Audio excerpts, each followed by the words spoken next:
Proceedings are resumed. Please be seated.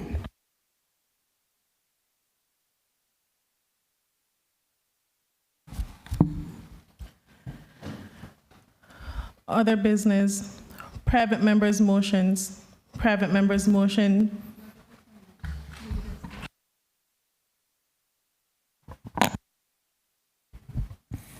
Members, before we go into the motions, I've given leave to the Premier to make a brief statement. Thank you, Madam Speaker.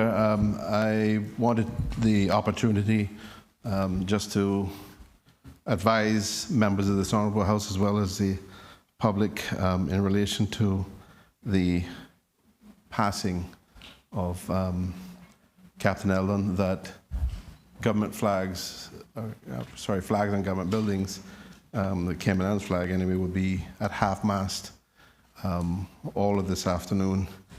And once we have information from the family in respect of the date of the service, the flag will be at half-mast the day before, as well as on the day of the funeral. Madam Speaker, on behalf of the government, a full statement has been issued in respect of the passing and in recognition of the contribution of Captain Eldon. Thank you very much.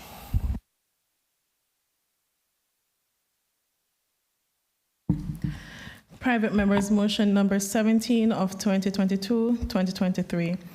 Pension and employee benefits reform, to be moved by the elected member for Bontown West and seconded by the elected member for West Bay West. The elected member for Bontown West.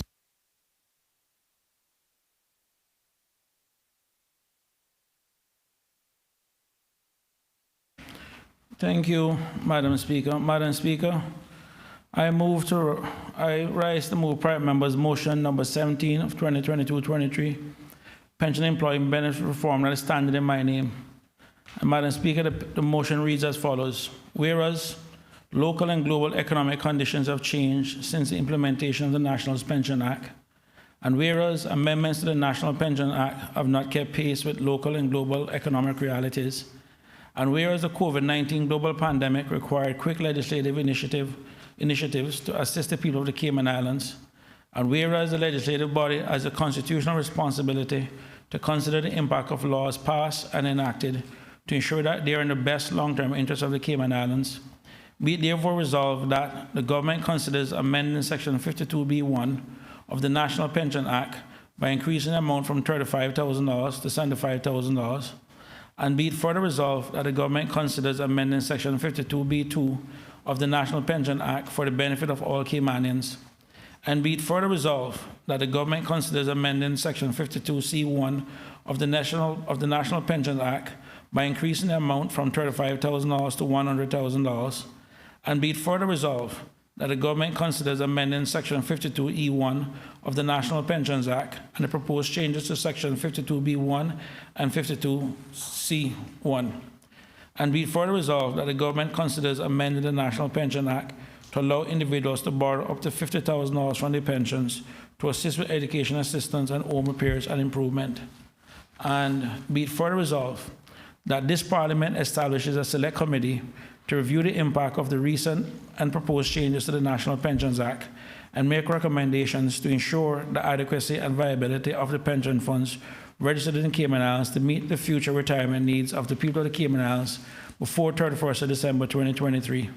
And be further resolved that the Select Committee also considers the feasibility of implementing other benefits that deal with short-term and long-term absences for employees in the Cayman Islands.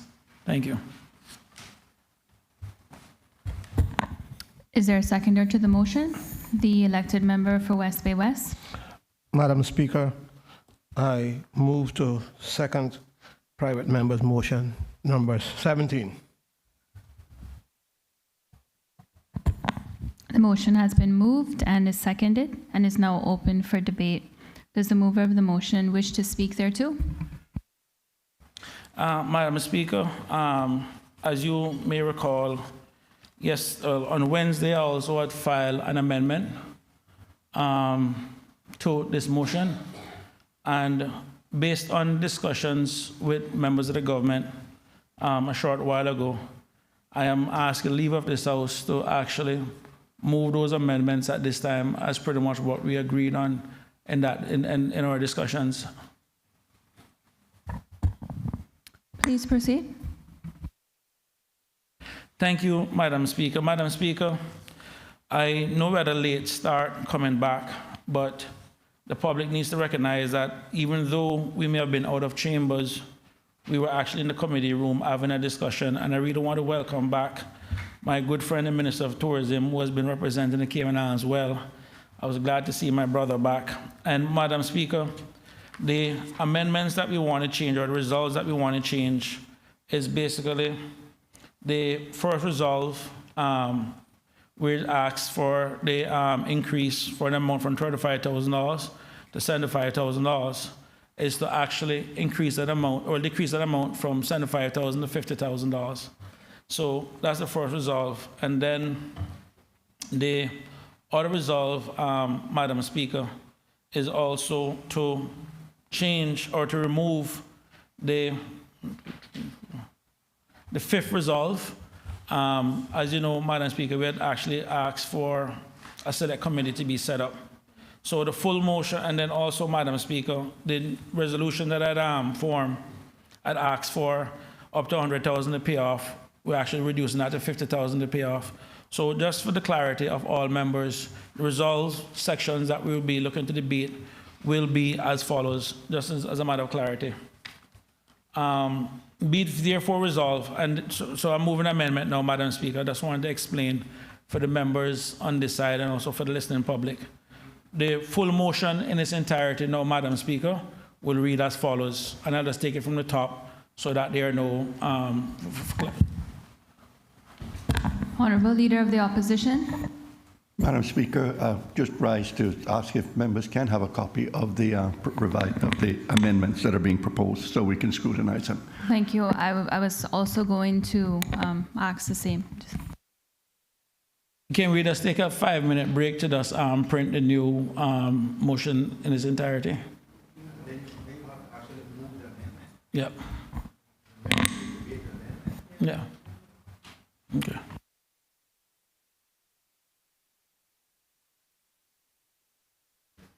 Can I just ask for a 5-minute break so I can just, is that okay with you, Madam Speaker? Everyone can.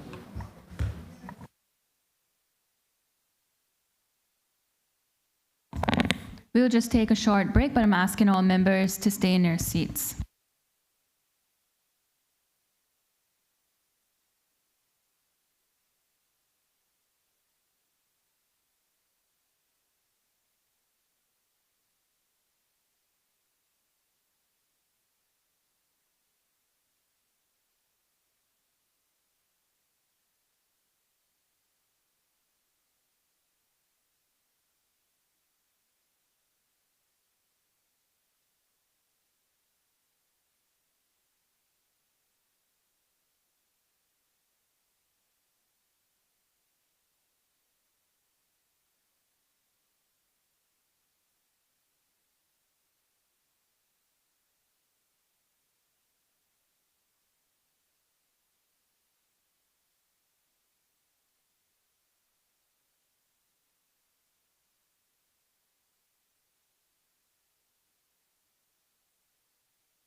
Proceedings are now resumed. You may be seated.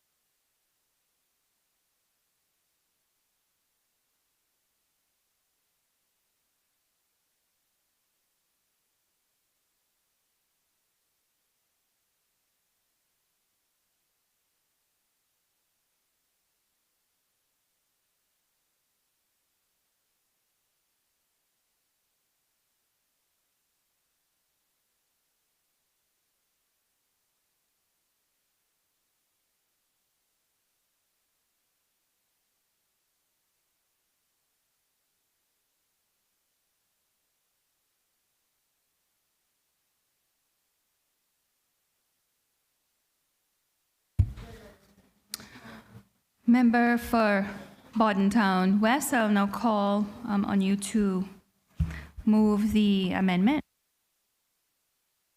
Thank you, Madam Speaker. Madam Speaker, in accordance with provisions Standing Order 25(1) and 2, I, the elected member for Bordentown West, seek to move the following amendments to private member's motion number 17 of 2223 by 1, removing the words $75,000 and inserting the words $50,000 in the first resolved section.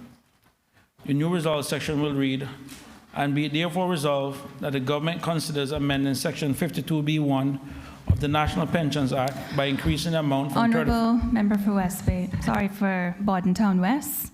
I believe we need to have you withdraw the previous amendment that you had submitted before you go into the new amendment.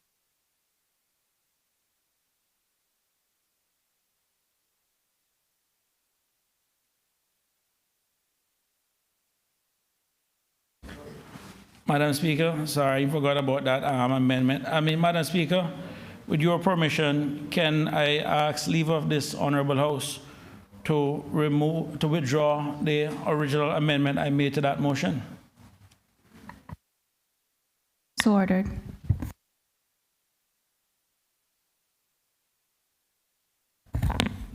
Is there a seconder?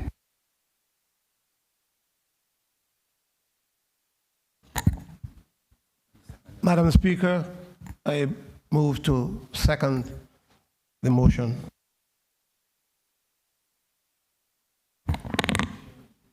I'll then put the question.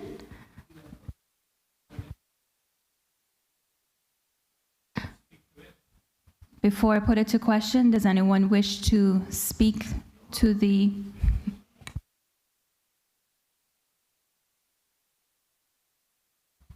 question is that the motion to withdraw the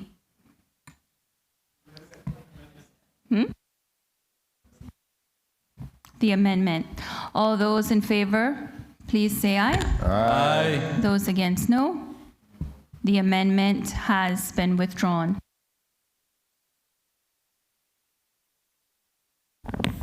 Member for Bordentown West, please proceed.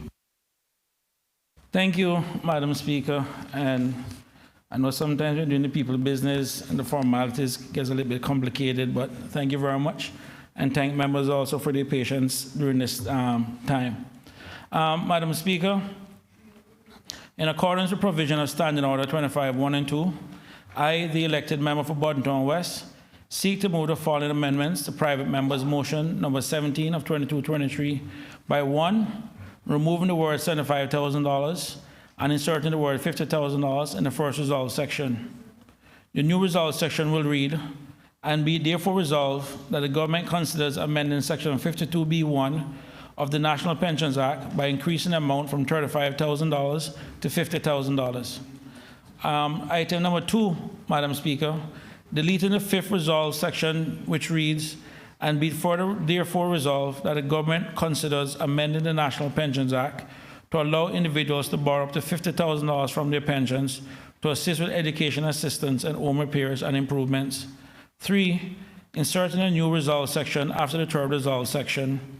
The new resolved section will read, and be further resolved that the government considers amending the National Pensions Act to allow the withdrawal of up to $50,000 for the purpose of paying down a mortgage or a personal real estate loan, and that the government will put in place the necessary security requirements which similar to Section 52(9) of the National Pensions Act. Thank you. Is there a seconder for the amendment of the private member's motion number 17? Elected member for West Bay West. Thank you, Madam Speaker. Madam Speaker, I move again to second the motion.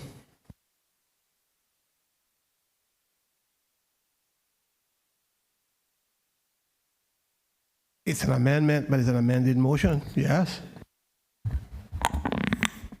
Thank you. The amendment has been moved. Does the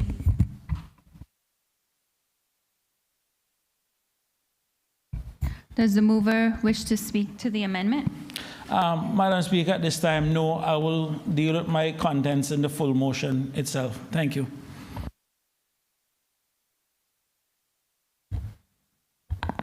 Does anyone else wish to speak on the amendment? If not, the Honorable Minister for Tourism and Ports. Thank you, Madam Speaker. I'll be short, but I do need... No, I want to speak to them. Madam Speaker, I withdraw.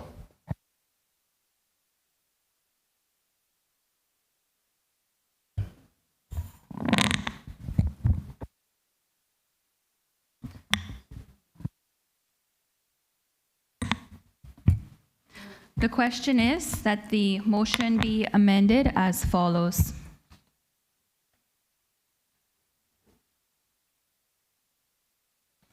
Be therefore resolved that the government considers amending Section 52B(1) of the National Pensions Act by increasing the amount from $35,000 to $50,000.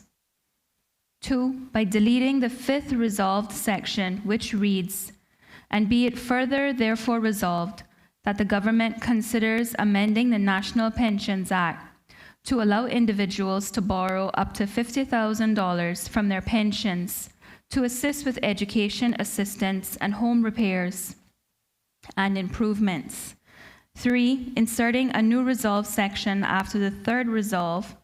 The new resolve section will read, "And be it further resolved that the government considers amending the National Pensions Act to allow the withdrawal of up to $50,000 for the purpose of paying down a mortgage or a personal real estate loan, and that the government will put in place the necessary security requirements similar to Section 52C(9) of the National Pensions Act 2012 revision."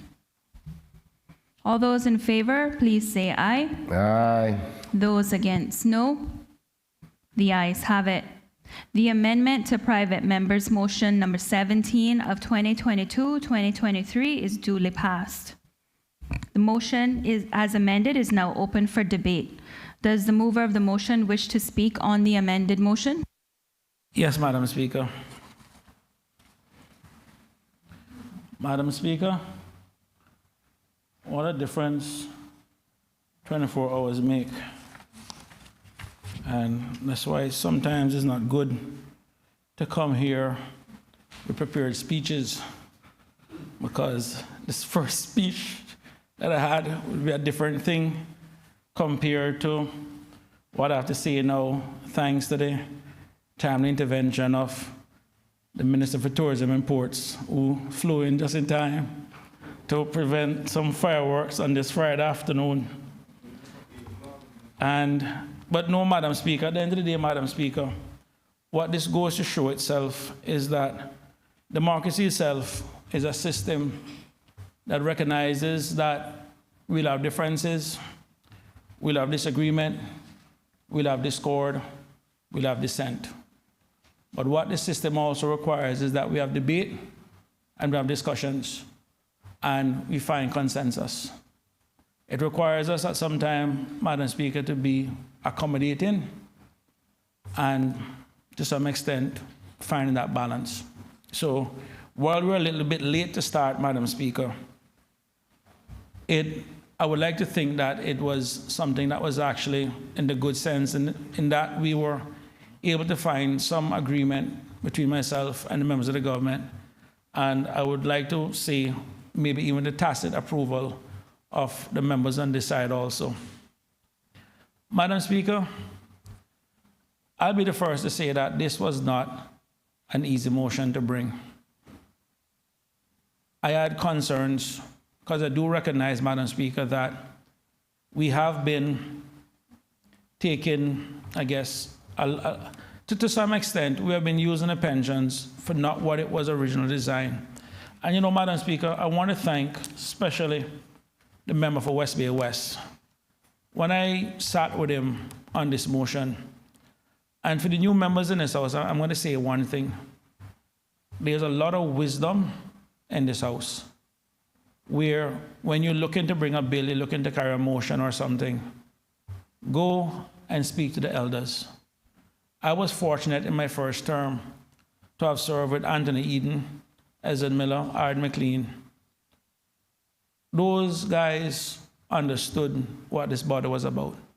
And I remember every single time, most of my motions was actually seconded by Mr. Tony.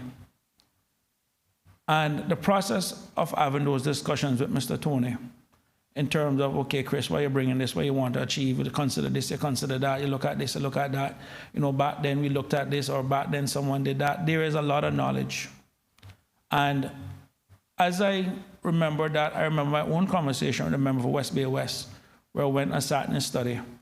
And we had a very long conversation on this issue. And I recognized during my conversation with him, Madam Speaker, that this is also something personal to him. Because when you look at this motion itself, well, the law itself, Madam Speaker, it says first enacted in 1996. Madam Speaker, the member for West Bay West, who was a minister at the time of the national team, took a beating, took a flogging. And Madam Speaker, I'll never forget, was in the glass house. I was working in Treasury at the time. I think I was doing maybe one of those breaks or something. And they had a meeting in the town hall. I think it was in the town hall. And they put a beating on him. And I remember when he drove back at the time, I don't know if people remember how the glass house was set up. They used to have the parking for the ministers at the back with a covered parking. And I watched him come out, and I watched him lean against the car. I mean, he took some licks for this very motion. And I remember us in Treasury looking at him through the glass and saying, he took some licks.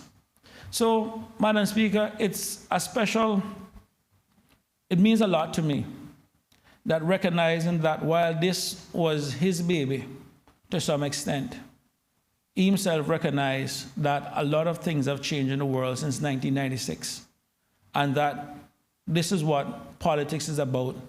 This is what Parliament is about. Recognizing that we may pass legislation today based on information we have. There are global conditions and local conditions that will change. And as a result, this body will have to make those changes as the world changes, as Cayman changes. You know, what could have worked, you know, back in the 80s, 70s, 90s, whatever, is not necessarily something that can work today, recognizing where the world is. And, Madam Speaker, the two primary reasons, although my original speech had three for bringing this, but I narrowed down to two now in the interest of conciliation. The two primary reasons for bringing this motion is, one, I look at where the dollar, which is the dominant currency most of our pensions are tied in, where it is today, where I think it may be going. And then secondly, the performance of pensions themselves and the stock market itself in terms of the world we're living in. And, Madam Speaker, I think before we can make a decision with regards to the dollar or the future of the dollar, we must first understand why the dollar became what it is today. And as Churchill once said, the further back you can look, the further forward you can see. And I'm just going to ask my colleagues a little bit of indulgence to go a little bit back to explain to you and also to the public why the dollar became what it is. And then I think it would also help in understanding if these are the factors that made the dollar what it is, then the question is, are those factors still valid today? And if so, where do we think it probably would end up? So, Madam Speaker, just to kind of give you an idea in terms of the rise of the dollar. You're going back about 110 years, around 1913, just before World War I, to put things in context. The United States had around 2,000 tons of gold. At the time, most countries, and most currencies were on the gold standard. And that is important to what it is that I want to make. Of course, World War I came around, which mostly consumed a lot of European countries. And as a result, and give the Americans their credit where credit is due, rather than become war participants at first, they started out as war merchants. And they made a lot of money selling arms and goods and food and everything else to European countries that were devastated by war. And as I said, back then was a gold standard. And how did they end up paying the United States? By gold. Of course, by the time World War II rolled around again, Americans started back again as war merchants. And it was only until the 7th of December 1941 when Pearl Harbor attacked the United States. When Japan attacked the United States at Pearl Harbor, that the United States entered the war. But they were making a lot of money selling at that time arms to a lot of European countries. And again, they were paying the Americans in gold. So much so, Madam Speaker, that by the time the Second World War was ended, the United States gold reserve went from 2,000 tons of gold to over 20,000 tons of gold, just to put it in context. And a lot of that was actually the payments that were received from European countries. Madam Speaker, as the war continued and wavering down, back in 1944, the United States called all the allied countries at that time, 44 nations to be exact. They met in a place called Bretton Woods, New Hampshire. And from there, Madam Speaker, they came up with the Bretton Woods Accord, or the Bretton Woods Agreement. What they wanted, Madam Speaker, from that agreement, or from that conference, was recognizing that both World War I and World War II could have been avoided through diplomacy. Members may recall after the First World War I think Woodrow Wilson was the US president at the time, tried to form the League of Nations, and his own Congress wouldn't support him at the time. And of course, with the Treaty of Versailles and everything else, when they sat down and examined it, I think it's over 700 delegates, 730, I think to be exact, from 44 countries that actually met in New Hampshire. And they did a deep dive into World War I, World War II, and recognized also that World War II was really an extension of World War I. And they wanted to make sure that they created a new international economic order to make sure that the two previous wars that happened before never happened. So they looked at all the different stuff, and one of the things they did realize is that a lot of different countries, through inflation and everything else, and devaluation and all different issues, created even the Great Depression and everything else. And what they wanted to do was say, let us agree on a standard. So part of the Bretton Woods Accord, two institutions came out of that still stand today, Madam Speaker, the IMF and the World Bank. And what they agreed with those countries is that they will peg their dollars to the US, and the US will peg their dollars to gold. Thus, it basically became the gold standard. And that is what they pretty much started off from that standpoint. Of course, Madam Speaker, the US at that point agreed that, for all the dollars that they had, that these guys would have bring, the different countries, European countries would have bring, for every ounce of gold, or for every $35, they give them 1 ounce of gold. And that was pretty much one of the main part of the agreement. Then, Madam Speaker, things in the US started to change. And by the time the Vietnam War rolled around and the US started to print a lot of money, start running deficits, those European countries said, wait a minute, does the US have all the gold to back all of this money that they're printing? The French was one of the first to get nervous. And as such, they started converting back the dollars to gold, because they wanted the gold just to be on the safe side, because they would start having a little bit skittish about the U.S. economy. So much so, Madam Speaker, that by around 1970, the 20,000 tons of gold that the U.S. had was down to about 10,000 tons of gold. And at that point, on Friday the 13th, August, Friday the 13th, President Nixon at the time met with his advisors at Camp David, and they pretty much realized that this was not going to work because now the U.S. gold reserves are going to be depleted. And so on the 15th of August, 1971, which they refer to as the Nixon shock, Nixon basically got up and said, they're suspending the convertibility of dollars to gold to basically protect America's gold reserve. They refer to that as the Nixon shock. I think that's the term historians use. So much so, Madam Speaker, most people don't know this, but that same month after that announcement, France actually sent a warship into the United States to collect the gold that they have over there. That's how bad things were, just to make sure, listen, I don't trust you to hold on to my money. I want my gold themselves. Of course, Madam Speaker, by 1973, they actually recognized that the Bretton Woods Accords were pretty much done. And by 1976, they met in Jamaica, which are referred to as the Jamaica Accords, and they basically ratified pretty much the end of the gold standard. One of the things that Nixon did in his announcement is that he moved the US dollar not from its value to gold, but rather from its application, what the US dollar can be used for. And at that point, the US became a floating currency that was backed by nothing. Now, Madam Speaker, the normal thing would have been that now that the US have abandoned the gold standard, things would have gone a little bit more almost to what it was pre-World War I and II. But something else had also happened, Madam Speaker, in 1945 that changed the course of the dollar to what it is that really gave the dollar the real rise that it has today.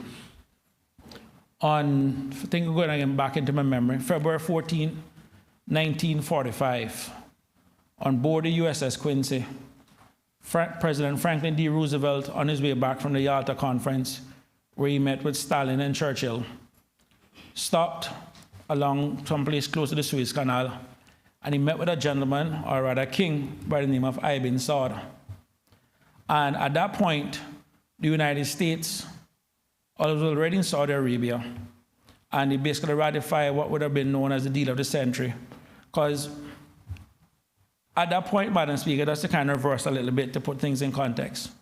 During the Second World War, while Saudi Arabia itself was a neutral country, the Americans were already in Saudi Arabia in terms of drilling for oil. And as a result, with the US being a war merchant and everything else, Italy decided to basically attack Saudi Arabia. And Saudi Arabia, of course, being a young country, a young nation, didn't have much protection. And the US basically stepped in to protect their oil interests in Saudi Arabia at that time, because at the end of the day, you needed oil to fight wars. And on his way back, Roosevelt stopped, met with the king of Saudi Arabia at the time, and pretty much the deal that he made with him was that America will continue to protect Saudi Arabia, but the requirement is that Saudi Arabia must only sell their oil in US dollars. That is why today, and from back then, they refer to the US dollar as the petrodollar. Of course, as oil became the big thing in the Middle East, the other Middle East countries continued in terms of using the US dollars to buy oil. Now, Madam Speaker, where I want to put that in context is that while the US became a floating currency, the one thing that every country around the world needed was oil. And as a result,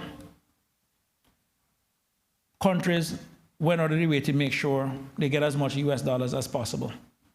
So as a result, Madam Speaker, if to kind of put things in context of how the system would work, is that you get as much dollars as you can because you need to buy oil. Now, for some people who come from countries, I remember where they're basically having challenges in terms of getting US dollars, they will understand why the government used to put restrictions on US dollars. I think yesterday in the House, I think the Honorable Leader of Opposition and the member for West Bay West had also went back to the time in Cayman where you needed permission, they said, from the financial secretary to have an account in US dollars. That was just how valuable US dollars was. But, Madam Speaker, what really cemented the US dollar as a superpower was back in 1973.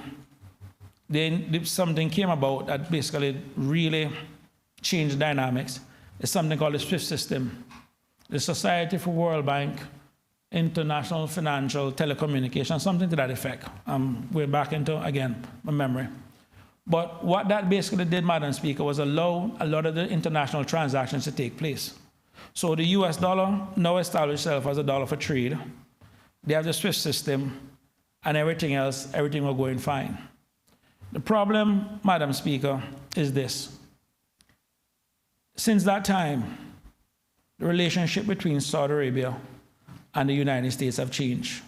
Some would have remembered, I think it was last year or the year before, where President Biden basically got up and threatened retaliation because Saudi Arabia joined other OPEC countries or OPEC plus countries in reducing the supply of oil to send the price up, which of course would have benefited Russia at the time. And as a result of that threat, Madam Speaker, Saudi Arabia did something that is a little bit unorthodox, or well, maybe some would consider unorthodox. But they basically decided, you know what, we want to join the BRIC nation, the BRICS, which is Brazil, Russia, India, China, and South Africa. And why that is significant, Madam Speaker, is that within those countries, they have something they call a currency bilateral agreement, where they basically trade amongst themselves and they bypass the US dollar. And recognizing that China and India, two of the most populous countries, the BRIC nations alone, Madam Speaker, is roughly almost 41% of the global population. If they allow Saudi Arabia, the likes of Saudi Arabia, to join, and of course you have countries like Iran and so forth looking to join, and they become part of that trading bloc, it means then that they would be able to bypass the US in terms of selling oil to two of the largest consumers of oil, which is China and India. And as a result, the value that the US dollar will have as a result of the demand for oil and the demand for the US dollars, now you can pay for oil in something other than the US dollar. At one point, Madam Speaker, it was almost estimated by some economists that if the US dollar no longer became the primary trading dollar for oil, it would almost lose 40% of its value. You know, on top of that also, Madam Speaker, that also need to be considered, because these countries amassed US dollars, countries that had surplus US dollars, they basically stayed in the US correspondent banks. And in some cases, or in most cases, those very countries went out and bought US treasuries. So as a result, they were actually lending cheap money to the US government. And as a result, a lot of the US people were actually able to get a lot of cheap loans financed by this excess US dollars that's sitting there where people are sitting. So like China, Japan, the UK, and so forth. The last time I looked at it was roughly the equivalent of $7.5 trillion of US treasuries, or money that they have lent to the US government very cheaply, that the US government is able to help in their economy. And if that happens, Madam Speaker, in terms of the US dollar no longer being the dominant currency for oil, it would change a lot of dynamics on the US mainland itself. And of course, for many of us with our pensions, that is actually tied up into the US markets and everything else, naturally our pension would be at risk if that scenario. So it is up to the public to sit down and ask themselves, do they believe that Saudi Arabia and Iran and the relationship between them and the US can be repaired to the point that Saudi Arabia will only continue to take US dollars? Because if the answer is no, or you have doubts, then the issue will come in terms of the usability or the utility of the US dollar at that point in terms of being the petrodollar. Now we're already seeing other countries like Russia and so forth already saying, pay me in euros. Sorry, pay me in my currency, the ruble. And of course, we also see China now basically start to challenge the dollar with their own yen and everything else. Or the Chinese yuan, I think that's how they pronounce it. The other issue, Madam Speaker, that had once cemented the US as a dominant in terms of their currency was the SWIFT system. There was literally no challenge to the SWIFT system. Now, to put that in local context for our own listeners, when we talk about correspondent banks, that's really where the SWIFT system comes in. And we can go back to, I think, August 2015, when we will remember when we had issues with Western Union and people being able to send money over because Western Union was having problems with their own correspondent banking system. And that actually came about when the US launched Operation Choke Point back in 2013 to basically target not just the money lenders, but also a lot of different organizations that they considered high risk. But we in Cayman, Madam Speaker, felt the effect of basically Western Union not being able to get a bank account and not basically being able to actually trade money. So while or send money to remit money, but we felt it, the importance of the SWIFT system to the international financial world that we live in. Now, what has happened, Madam Speaker, is that some countries have now considered the US have weaponized the SWIFT system. And as you can see, that was one of the last things when they put in the sanctions on Russia for the Ukraine war, that they basically froze the... Elected member for Bordentown West, we have passed the hour of 4:30. Can I call the Honorable Premier? Thank you, Madam Speaker. Madam Speaker, I rise to move the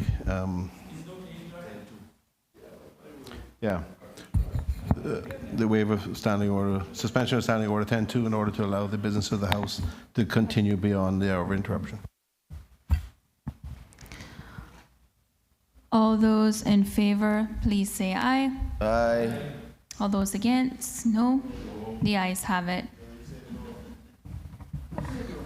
Elected member for Bordentown West, you may proceed. Thank you, Madam Speaker. So, Madam Speaker, recognizing now that both the Chinese, the Russians, the BRIC nations, and everybody is now challenging the US dollar and its dominance. So much so, I mean, at one point, the US dollar was the reserve currency for more than 70% of the countries. Now, it's about maybe 50 or 59% of the countries, and it's basically getting lower. The question that we need to ask ourselves is, based on this trend and what is happening, and recognizing that the minute the Chinese, well, I don't think Japan will go, but the minute the Chinese decide that, you know what, it's time for me to start getting rid of my US treasuries and everything else for something a little bit different, that naturally, with having almost I think almost $1 trillion worth of debt or US treasuries, the impact that that would have in terms of the bond market and everything else. So it is a big question, Madam Speaker. It's not science. No one has a crystal ball to know what it will look like. But we are not blind to the fact that we see the saber rattling between the US and the Chinese, so much so that even one US general already predict that at the rate in which they're going, they may be even expecting a war between the US and the US and China by around 2025. So, Madam Speaker, in a nutshell, those are the issues, or those are the things for us to consider as its impact to the US dollar, what gave it its rise, and what it is that will challenge the continuing dominance of the US dollar. The other thing, Madam Speaker, which I touched on, that drove me to bring this motion, is going through the actual pension returns, Madam Speaker, of some of the entities that we have here. And Madam Speaker, I'm not going to call these companies out by name because I really don't want to frighten anybody off, but I am going to ask the sergeant to give you copies of these, and I would encourage pension holders to go on the websites of their respective pensions and look at the actual performance. Okay, that's 1 month, December. Actually, I can get them 2 copies. I keep December. This March, 2 copies of March. I think you wanted to speak and want to make a leader opposition or whoever. Oh, yeah. Okay, no, my thing. I'll give the speaker. Who else want to get? Can you get? Here we go. I'm not done yet.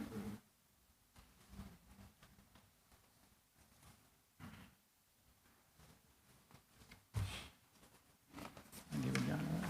Here we go, January. And there's November. So, Madam Speaker, just looking at one of these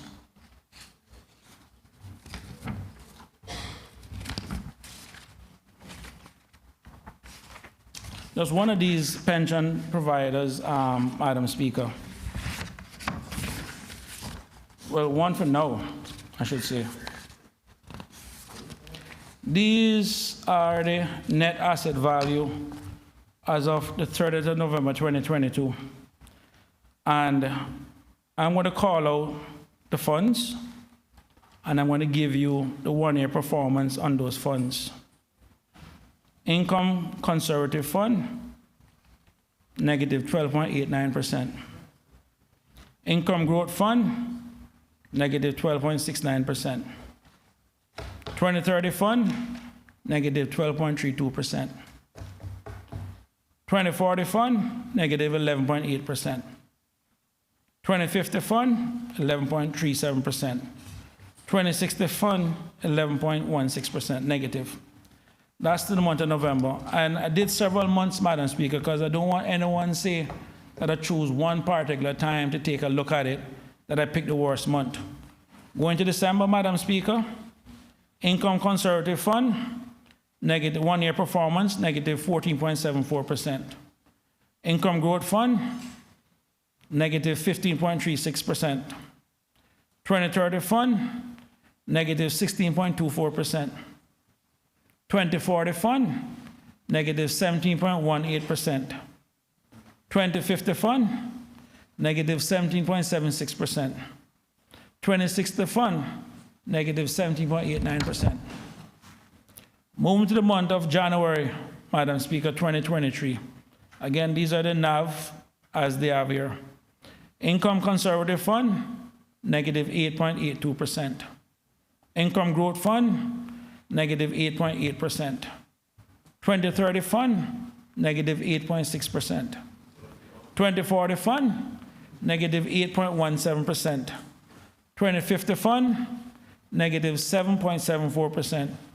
2060 Fund, negative 7.45%.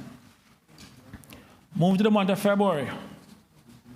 Income Conservative Fund, negative 10.22%. Income Growth Fund, negative 10.2%. 2030 Fund, negative 9.3%. 2040 Fund, negative 8.44%. 2050 Fund, negative 7.53%. And 2060 Fund, negative 6.32%. Madam Speaker, I can tell you right now, for March, it was all negative, but there is some light. I'm going to read out the April, and April is a little bit better, where the Income Conservative Fund one-year performance, negative 0.34%. Income Growth Fund, negative one-year performance, negative 0.43%. 2030 Fund, positive 0.66% return, so less than 1%, by the way. 2040 Fund, 1.74% positive. 2050 Fund, 2.9% positive. And 2060 Fund, positive 4.23%. Now, Madam Speaker, looking at another pension plan, and Sarge, you can give the Speaker those. I'm looking at their portfolio performance. So they have basically five portfolios. And the Aggressive Growth Fund, the one-year performance is a negative 16.8%. Its three-year performance in the Aggressive Growth Fund is 3.41%. The five-year performance is 4.4%. And the 10-year performance is 5.87%.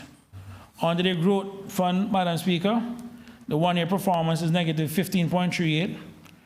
Over a three-year period is 4.72%. Over a five-year period is 5.14%. And over a 10-year period is 5.86%. Of course, the Balance Fund, Madam Speaker, first one-year performance negative 13.36%. It's 3 years 2.39%. 5 years 3.28%, and the 10 years 3.97%. And on the Conservative, 1 year is 10.69%, 3 year 0.46%, 5 year 1.59%, and 10 year 2.18%. And of course, the 100% fixed income negative 0.54% for 1 year, 3 years 0.39%, and 5 years is 0.1%, as in 0.1%. Now, Madam Speaker, I do recognize that that this is only a short period of time and a snapshot.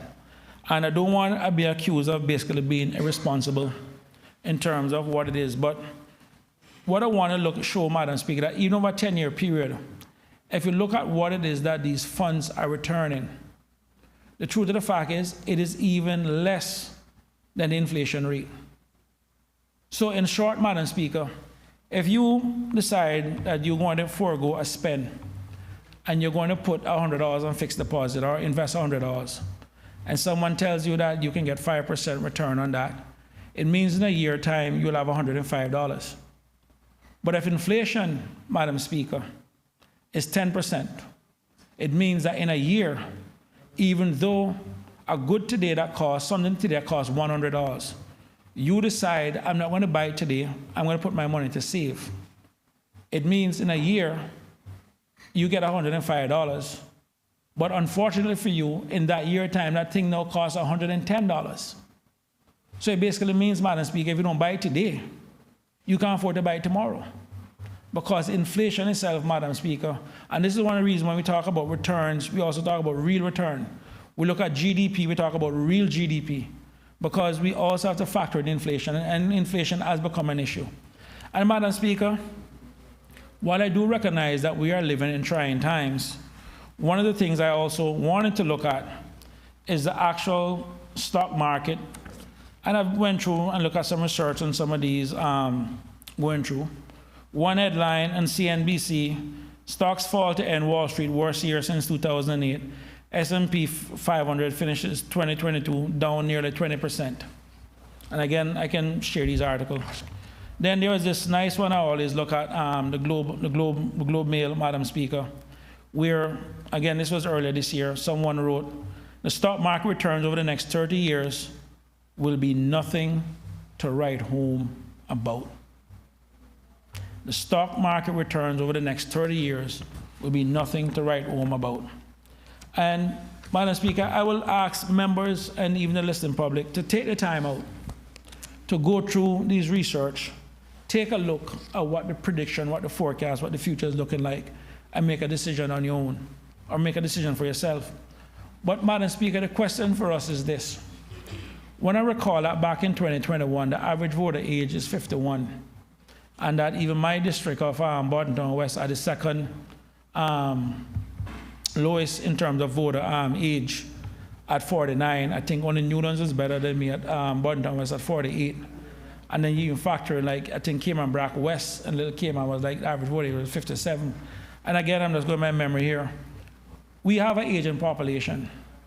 And the question that we need to ask ourselves, Madam Speaker, is when this generation goes to retire in the next 10, 15, 20 years, what will your pension look like?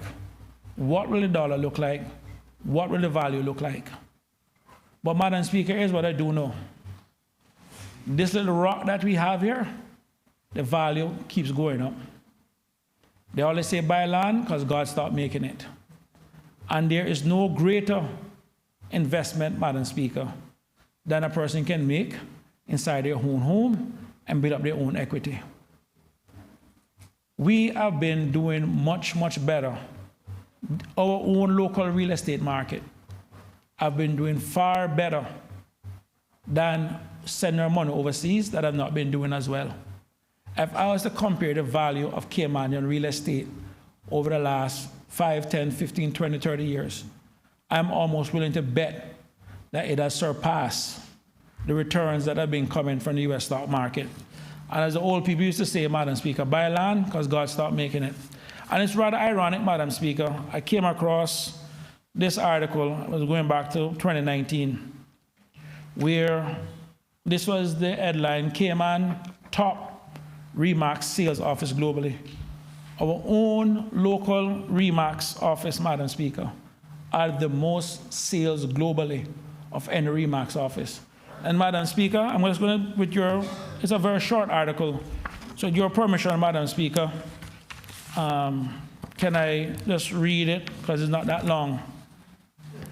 It says, Remax Cayman Islands completed more than 600 transaction sites and generated more than 500 million in sales volume last year, reaching the top sales volume in the Remax real estate network for a single office globally in 2018, according to a press release from the company. 2018. $500 million. Madam Speaker, I have no problem with this. It goes to show the confidence that people have in the Cayman Islands, and it's something that we should all be proud of. So I just want to make that clear. And so, Madam Speaker, when I do recognize, in the grand scheme of things, that the pension is not performing as well as it is, recognize where interest rates are at this point, the question is this: do we really want to say to our people at this time, continue to make a pension lose money, some cases more than 10% a year, 70% a year, and while you're losing 10, 12, 13% a year in your pension, we also want you to pay 10% interest on your mortgage? That makes no sense. It makes no sense. So, Madam Speaker, the motion that we have brought here today, and I would like to think that we have some level of agreement now, is to say to people, you know what? We recognize that things aren't as it is. And just yesterday, Madam Speaker, we spoke about the challenges with mortgages. I had to file my first amendment on Wednesday, Madam Speaker, because the feedback I received from the public is that while it's good that you can pay off your mortgage, for a lot of people who have seen their mortgage increase by $1,000, $2,000, $3,000 a month, if they can have access to some element of their pension that isn't performing and be able to say to the bank, I am willing to put $50,000 on my mortgage, can you refinance it down so I have a lower principal, I'm paying less interest, so my payment should at least come down, that's a relief. And if you're a married couple living good, Madam Speaker, that's $100,000. 50 for you, 50 for the husband, 50 for the wife. They put that together, they can go into their bank and say, you know what, I want to refinance, I'm applying $100,000 down on my mortgage. Let me at least reduce my payments now. This is the solution, Madam Speaker, that we're talking about, helping our people. Is it ideal? Absolutely not. But, Madam Speaker, as I said yesterday, there's a big difference between being incompetent and being impotent. And we cannot afford at this point, while all of these challenges are going on, for us to be impotent for the people out there that are genuinely struggling. And, Madam Speaker, we also do recognize that a lot of young people, in terms of looking at the average home for Caymanians, and the opposition did bring their own motion in terms of even increasing the stamp duty allowance for first-time Caymanian buyers, is that recognizing $35,000 deposit is not going to go very far. So part of this, Madam Speaker, is actually to increase the deposit available to them up to $50,000, so at least they can at least get a down payment, or a decent down payment, which at least will help them in terms of securing a much better rate, because Madam Speaker, the more you can deposit, or the more you can put as a down payment, whether I get charged prime plus half, prime plus 1, prime plus 2, a lot of that also factor in, not just on your credit history, but how much it is that you're also willing to pay down, because the banks look at things, not just your debt service ratio, but their loan to value and all that different stuff. This is about, Madam Speaker, helping our people. And as I said, Madam Speaker, it weighed on me in terms of bringing this motion, because I do recognize to some extent that we can be seen as kicking the can down the road. But as one person said to me, Madam Speaker, when they called me to make sure, or to beg me to do something to get it done, they said, Chris, you're talking about 10, 15 years from now. I'm just trying to make it till next week. And, Madam Speaker, one lady came to visit me. Good, upstanding lady. And, Madam Speaker, let me tell you something. If we don't start doing something, the dignity gap in this country is going to become an issue. Our people are proud people. They need help. And while that ideal, we have to start somewhere. We have to do something. Madam Speaker, I want to give an apology, and I don't give them much politically, to the last government, and in particular, Sir Alden McLaughlin of Red Bay.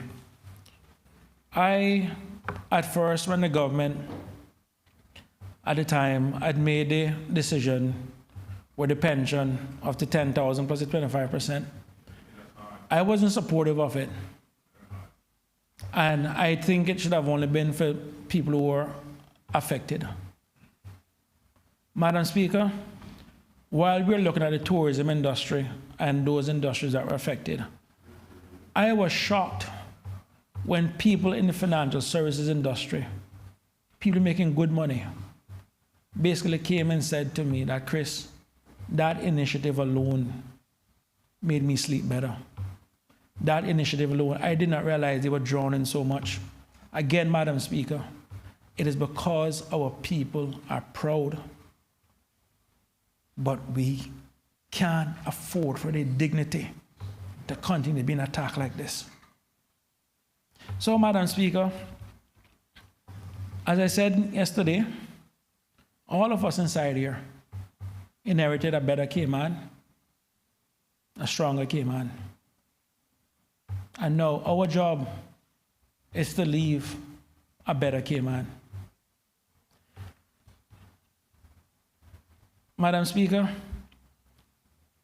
the member for West Bay West, the Honourable Leader of the Opposition, and even the member for Red Bay, there are times we're in the lunchroom and they talk about the days of what Cayman was. I'm 50 years old. I remember when it was nothing. I was born in 73, when it was really nothing. We have become something, Madam Speaker.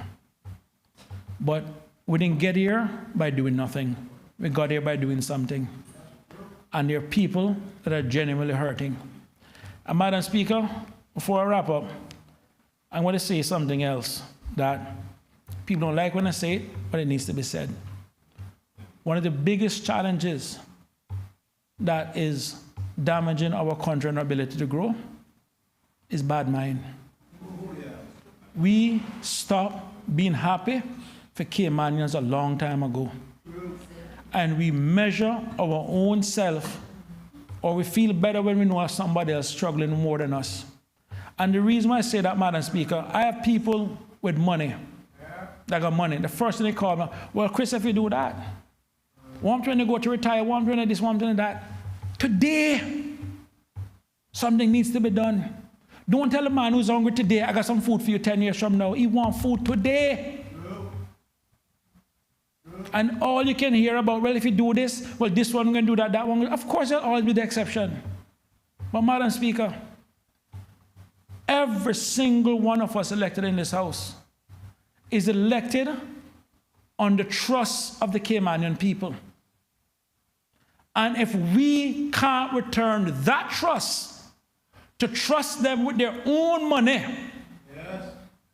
then why should we ask them to trust us with their vote when we ourselves don't want to trust them? So, Madam Speaker, I am happy that we found some compromise. I am happy that we have some relief, or hopefully some relief coming. Is it the best move? No. But to borrow the line that the former Premier, Sir Alden, used to always say, don't let the perfect be the enemy of the good. Sometimes it takes baby steps. Sometimes it's just a step in a small direction.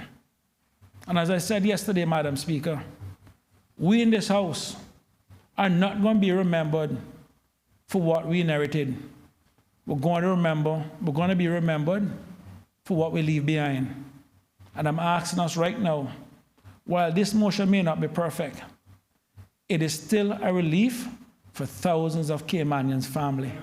Let us do something, and let us do something quickly before that low mortgage fault rate that we're talking about starts to hit. Because I'm telling you, not many people can survive an extra $1,000, $2,000, $3,000 a month. And Madam Speaker, the government can't afford that people having less money to spend in the supermarkets, buying food for the banks to get more profitable from interest rates. Equally, Madam Speaker, while we have taken out the housing repair part for compromise, and I'm fine with that to some extent, we also do need to recognize, Madam Speaker, that house insurance is still an issue, that people need the ability to help in terms of getting their homes fixed. And Madam Speaker, I'm going to once again plead with the government. The work started with the Cayman Development Bank for that line of credit. I'm asking the government to take up that offer for that $100 million and start by refinancing the homes of some of our seniors or people that are 5, 6, 7 years away from retirement. They cannot refinance past the age of 65. The banks won't help them, and they're struggling, they're hurting. And Madam Speaker, I can tell you one thing, a lot of people is under a lot of stress, which has become the silent killer. So, Madam Speaker, we can sit here and we can talk about what it is like, and these are just temporary measures, and this too shall pass. But the problem is, or the question is, Madam Speaker, when will it pass? I have some forecasts telling me that rates won't be coming back down until 2025. But, Madam Speaker, we need to do something. So with that, Madam Speaker, I'm asking all members of this honorable House to support this motion.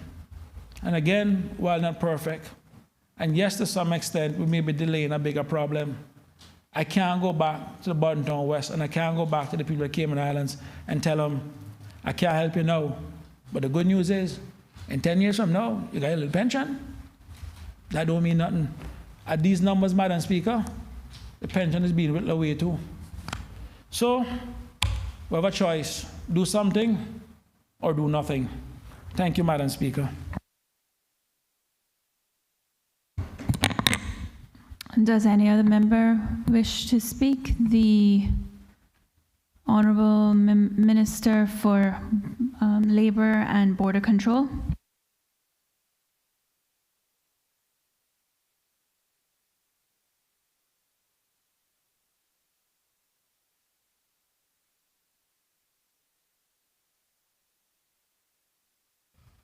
Thank you, Madam Speaker.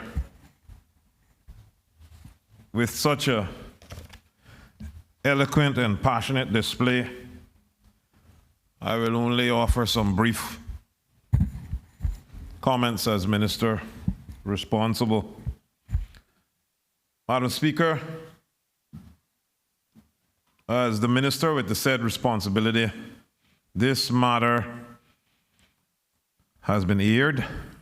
I want to thank the members from Bodentown West and for bringing this motion, and seconded by the member for West Bay West.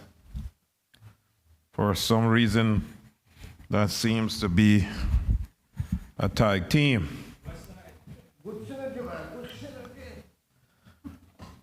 Madam Speaker, our people are hurting.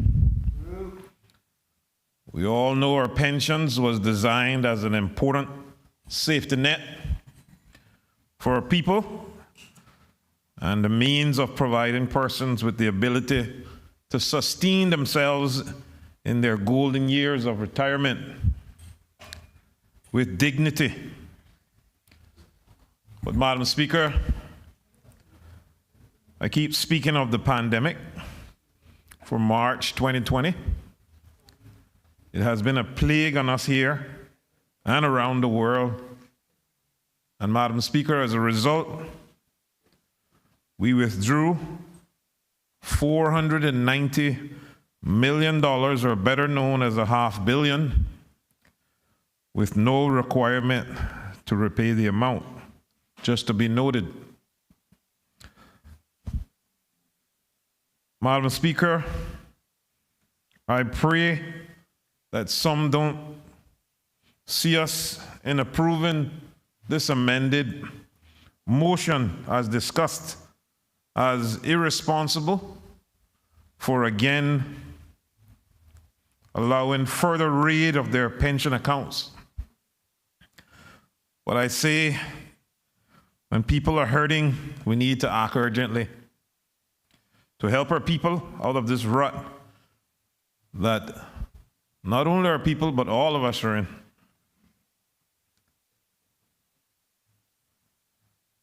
Madam Speaker, I see this as responsible in responding to our people's needs we were elected to represent. As you've seen with our interest rate motions and our reverse mortgage motions as ways we are looking out for people and trying to find new avenues for them to take advantage of. But I can't just support this without acknowledging reality, Madam Speaker, that we can't leave it like this, kicking the can down the road, and we must find a way to create another safety net for our people. As Minister for Pensions, I note that many persons have called me, many retirees in particular have called, and we know that we need to make amendments to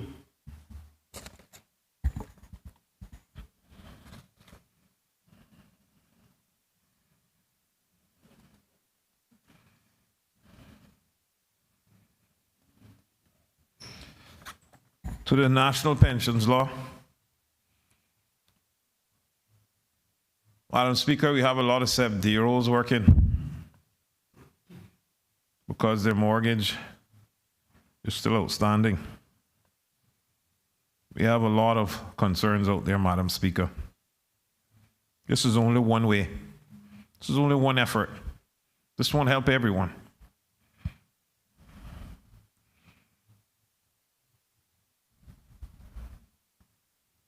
So, Madam Speaker, my short contribution, and as Minister, I support this measure out of many we need to find in helping our people save their dignity.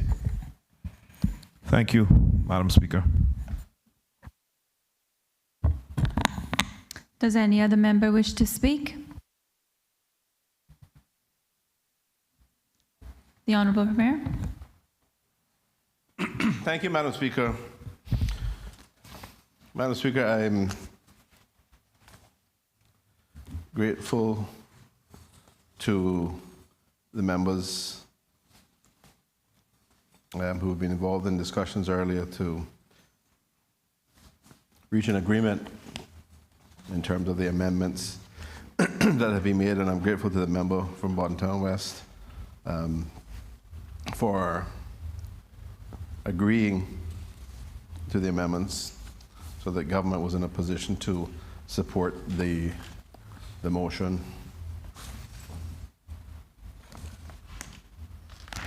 Madam Speaker, for all the reasons that have been mentioned and for the reasons mentioned by the Minister, this is an issue that reflects a level of concern for the reality that people are facing with inflation and high interest rates at this point. I think information that has been shared demonstrates that while people are facing mortgage payments of perhaps as much as double digits in terms of interest, if not that, very close, the current level of performance on the pensions in terms of returns obviously might leave much to be desired.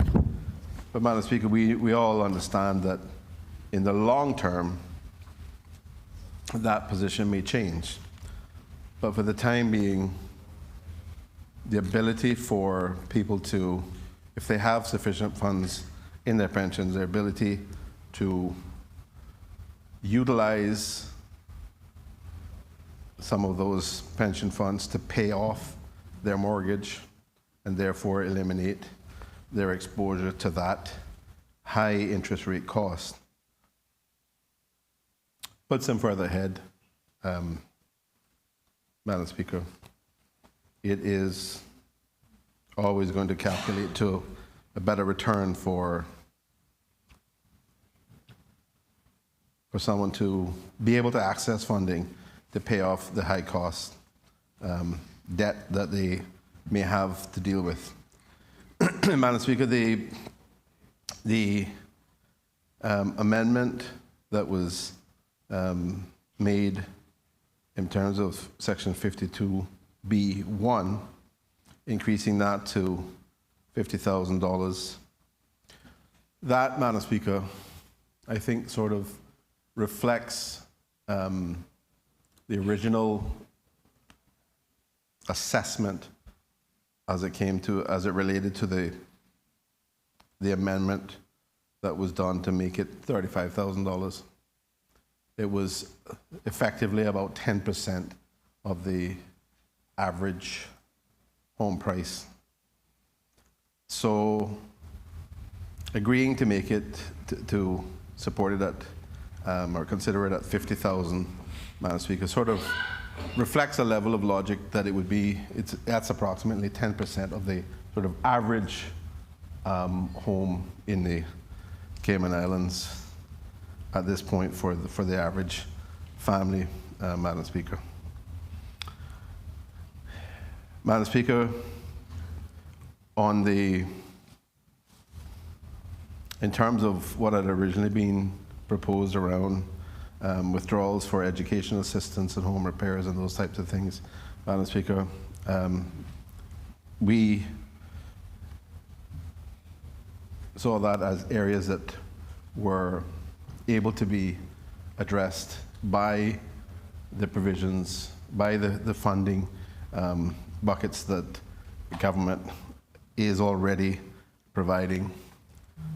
We already have significant levels of allocation for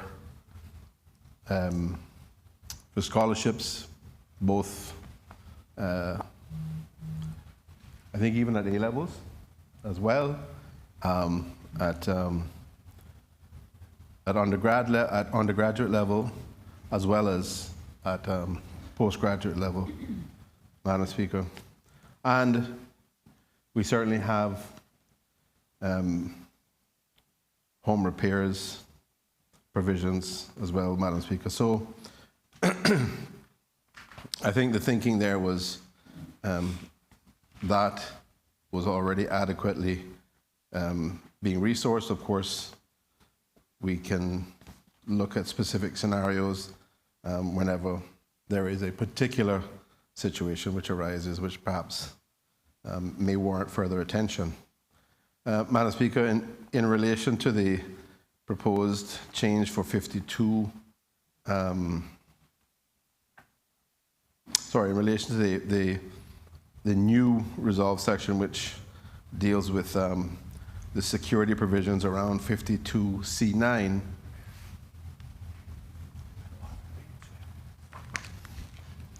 Madam Speaker, the existing provisions for in the law, which, one moment.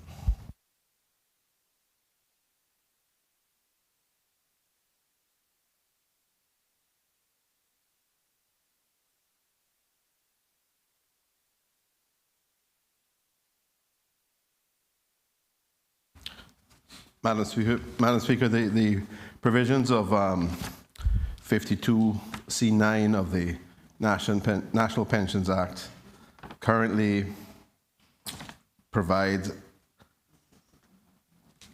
provisions which would secure the or prevent the abuse of the withdrawal from pensions accounts to pay off existing mortgages. And we are, by supporting the amendment, to include a similar provision for, to allow the withdrawal up to $50,000 for a real estate loan. We're seeking to employ the same techniques to, while allow that, prevent abuse from occurring, Madam Speaker. So that seeks to ensure that, in terms of the language of subsection 9, that 10% of the fair market value of whatever the property is goes back into the pension plan account.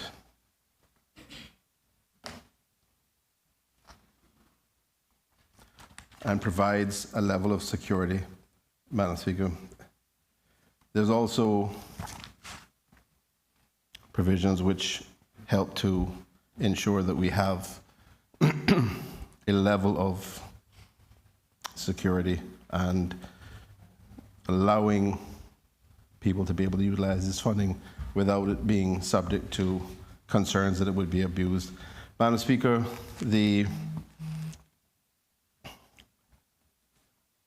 I think members have set out very clearly what the benefit and purpose was for pension funds under the National Pensions Act. Madam Speaker, when I first saw just a summary or heading for the motion, it referred to pensions law or national pensions law reform. And I thought, great, I think this ought to be a good motion, one which the government has had discussions on previously, and one which would reflect reform, which I think we're all very supportive of and see as being necessary. Madam Speaker, the mover of the motion, member from Boddentown West, has certainly spoken in the past publicly in terms of the fact that the current plan, the current system requires you to work for 10 years before you can accomplish savings of 1 year. And from an actuarial perspective, we know that that is not going to be sufficient to allow people to have a reasonably good or a reasonable level of income replacement in their retirement so they can maintain the dignity of a reasonable standard of living. So, Madam Speaker, all of those things are correct, and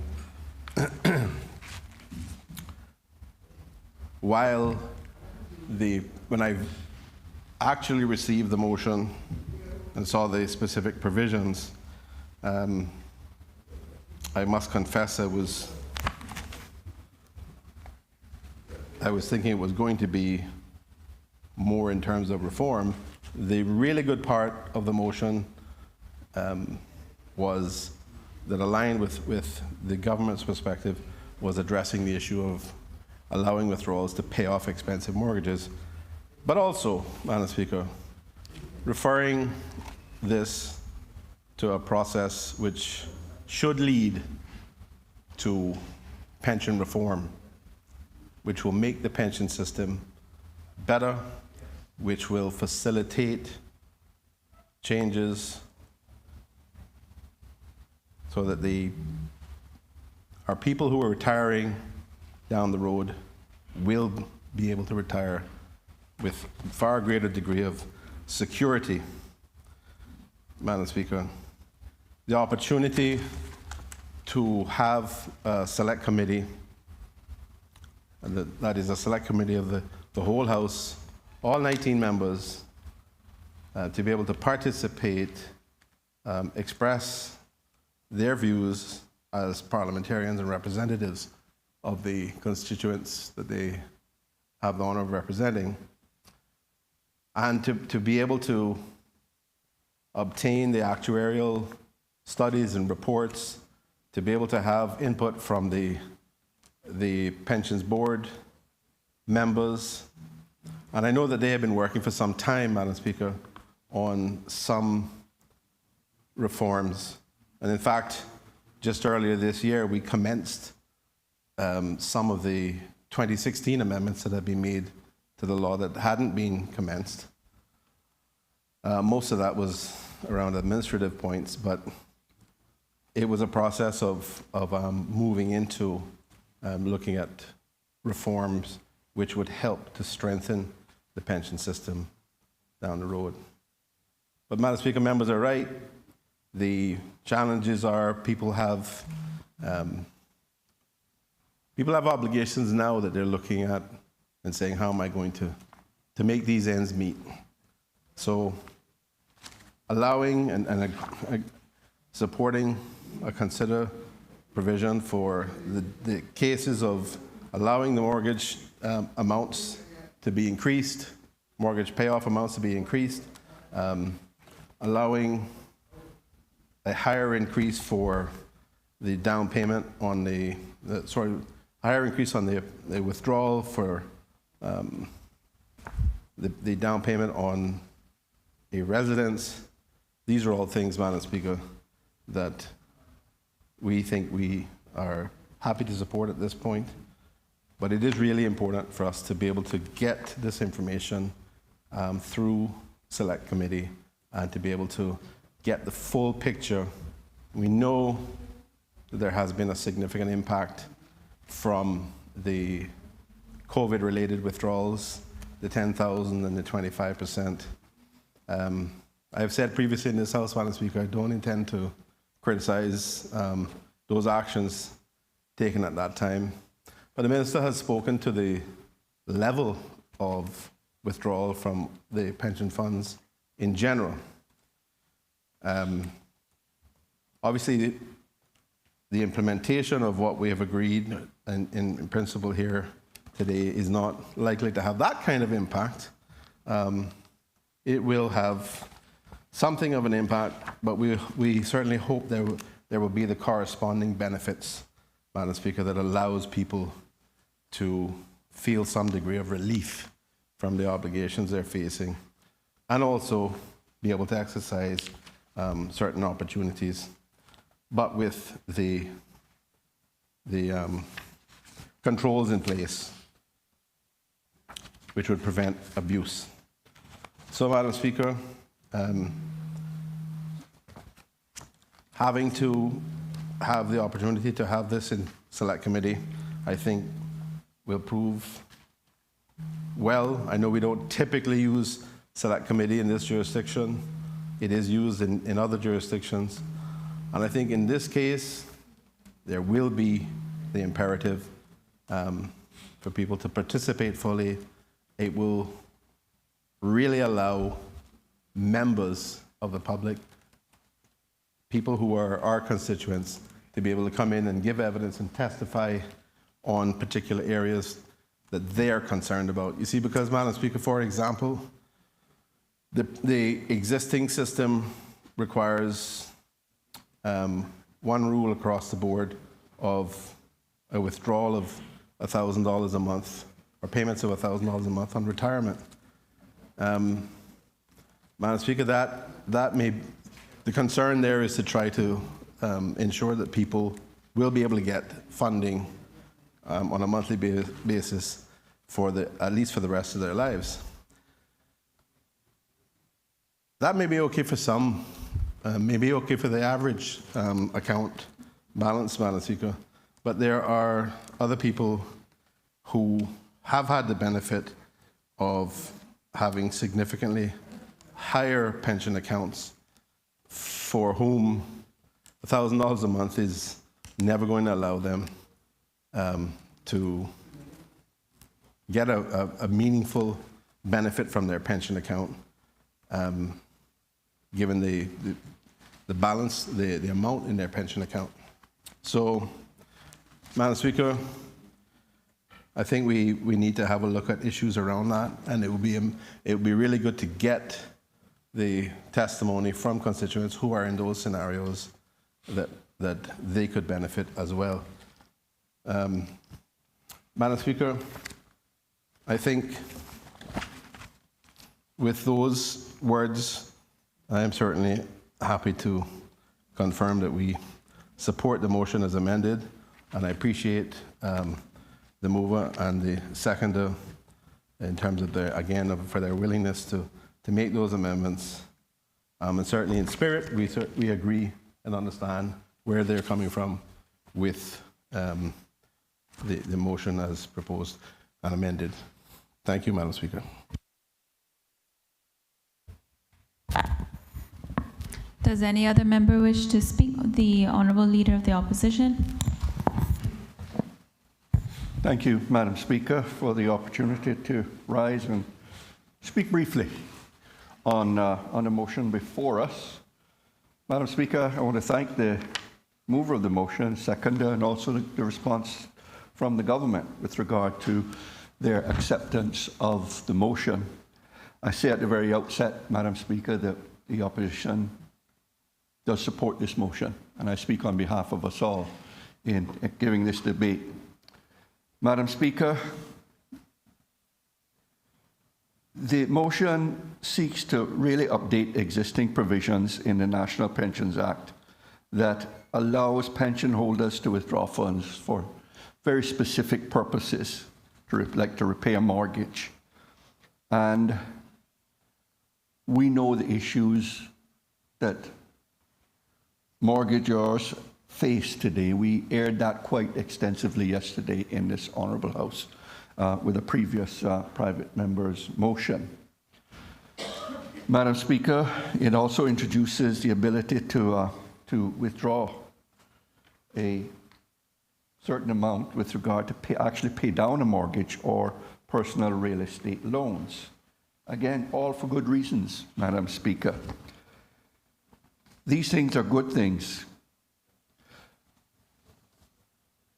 and which we in the opposition do support.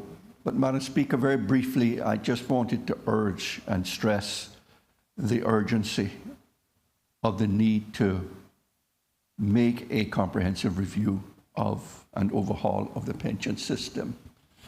Madam Speaker, I recall that the mover of the motion, the member for Borden Town West, has in the past noted his concern about the viability of the pension scheme, particularly with the withdrawals that were allowed during the pandemic. And we all know why it was done back in 2020. Madam Speaker, these changes left alone will add to that concern. But I know that he appreciates this as well as he recognizes this in the motion. And my colleagues and I share the concerns. And this is why, Madam Speaker, the former Premier, Sir Alden McLaughlin, has over the years not only noted his concerns about viability, but also concerns with the adequacy of the existing pension regime. I have added my own voice to this issue on several occasions in this Honourable House, most recently during the debate on the government's strategic policy statement. I said then, Madam Speaker, that the current pension regime needs to be reviewed and a new direction taken to deal with the needs of retired and retiring Caymanians. Most people will unlikely have enough of a pension to live comfortably in retirement over their remaining lifetime. We are seeing that emerge today with the system that we have. It's an issue now, and it will only get worse as we move forward unless it is addressed. And the pandemic has undoubtedly made this much worse. A figure was mentioned of almost $500 million, $500 million that was withdrawn in 2020 when we allowed for the withdrawals to assist people. That represented about, in round terms, 25% of total pensions, total amount in pension accounts at the time, Madam Speaker. So you can see the big hole it created.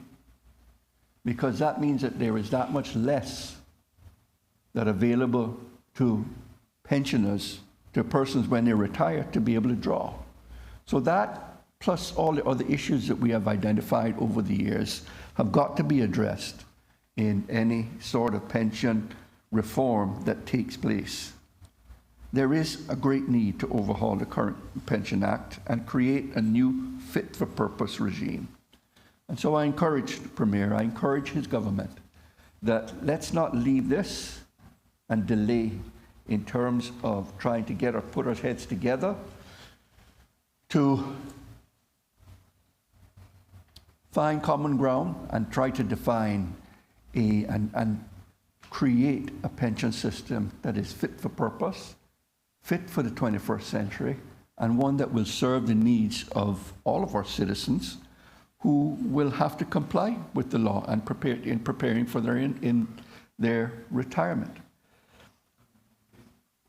If we can accomplish that and do so in reasonable time frame, Madam Speaker, we will have done a great service to our people. But as it is, what we have today has not been working, does not work, and needs to be considered and overhauled. But Madam Speaker, again, on behalf of the opposition, I say we fully support the motion that is before the House and on the floor, and thankful to the Premier and his government for accepting that motion and trying to move things forward. Thank you, Madam Speaker. The elected member for West Bay West. Madam Speaker, these motions that are before us are most important for the people whom we elected to serve. Madam Speaker, it is good when we go to look at how we can help our people in these kind of economic times, that we have someone like the member for Bordentown West who has the good experience in banking and the educational background in accounting. And we all ought to realize that knowledge is reposed not in just any one of us, but we must listen to and acknowledge persons who have been through the fire and can help in circumstances unknown to us. When we, Madam Speaker, be selfish and want to take onto ourselves all the honor and glory, it will in the end not serve our people well. Madam Speaker, as seconder to these motions, I'm not only the seconder, but I have some background through tenure to discern some problems that can hit us, and instead of achieving the overall objective of helping our people, we end up in the long run being a hurt.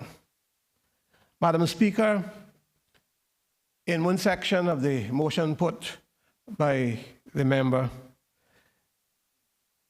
we are going to a select committee for some matters.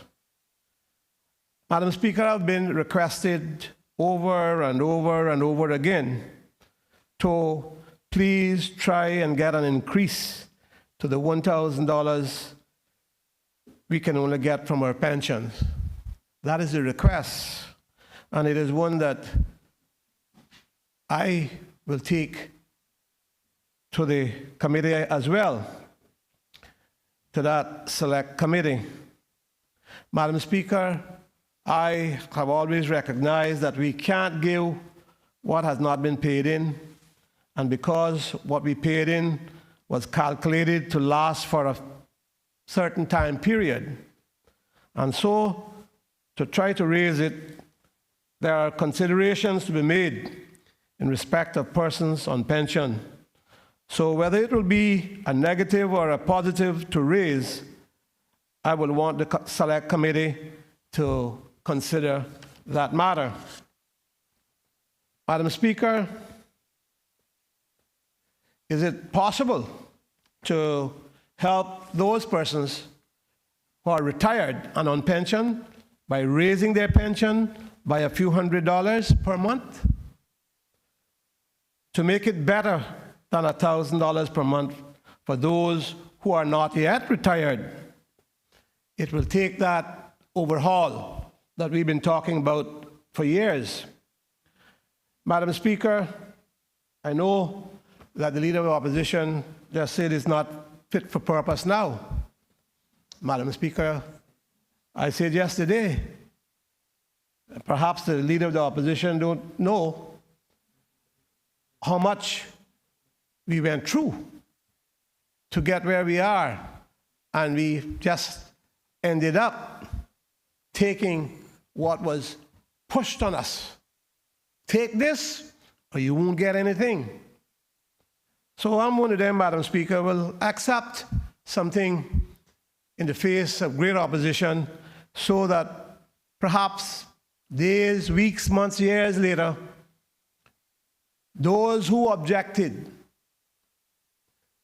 will see the need for what we were doing then. We were setting the groundwork, and yes, we had to take what we could get. Because I was told that, as my colleague, the mover, the member for Borden Town West said. I well remember that meeting in the town hall. That wasn't the only one. That was good. And he said he saw me come back and lean up on my car because I was shaken, beaten, and Madam Speaker, I had to lean up. And those days, I had two good legs. Today, glad that is not today. Yes. So, you know, we can always talk about what is needed and how to see what is needed now. I remember those people who came to that town hall, packed,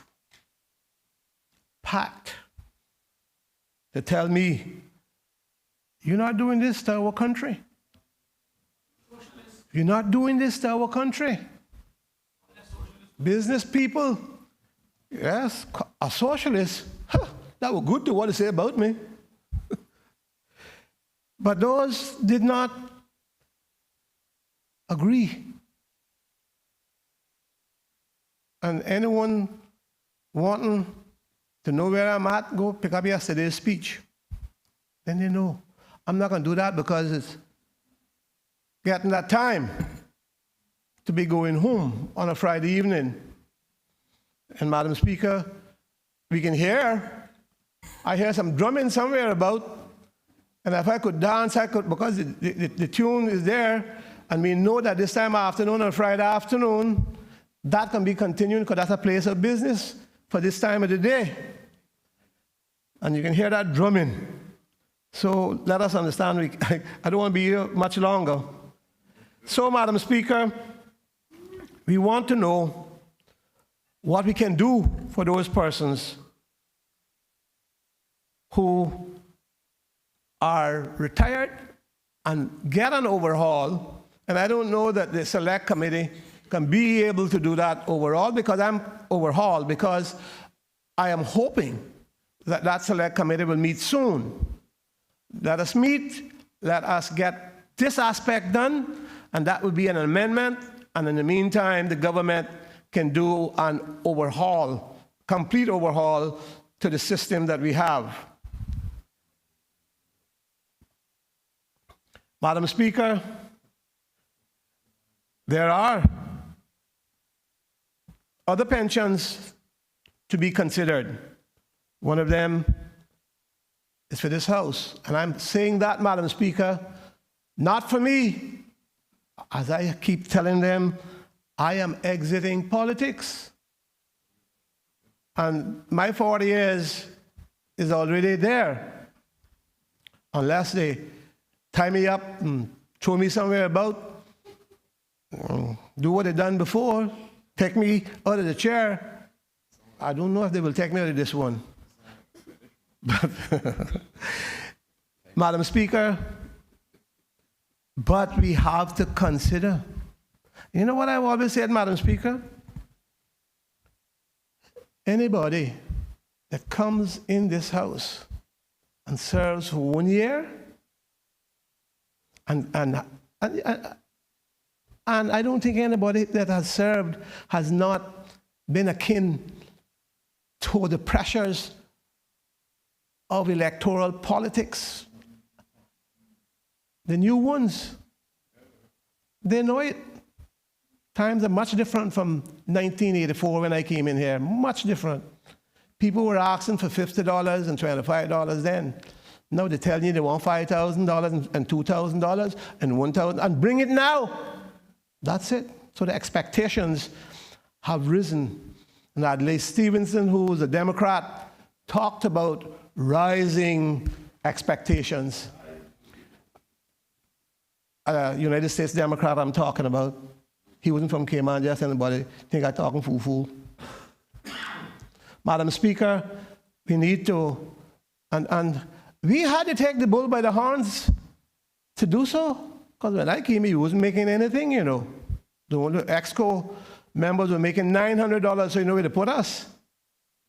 As an ordinary member, sitting in that chair right over there, not that one, but right in that corner, on the front bench on that side. Something, I think it was $300 or $400 or something like that, by the time we got it. And it went. But we had to do it, and we took licks for it.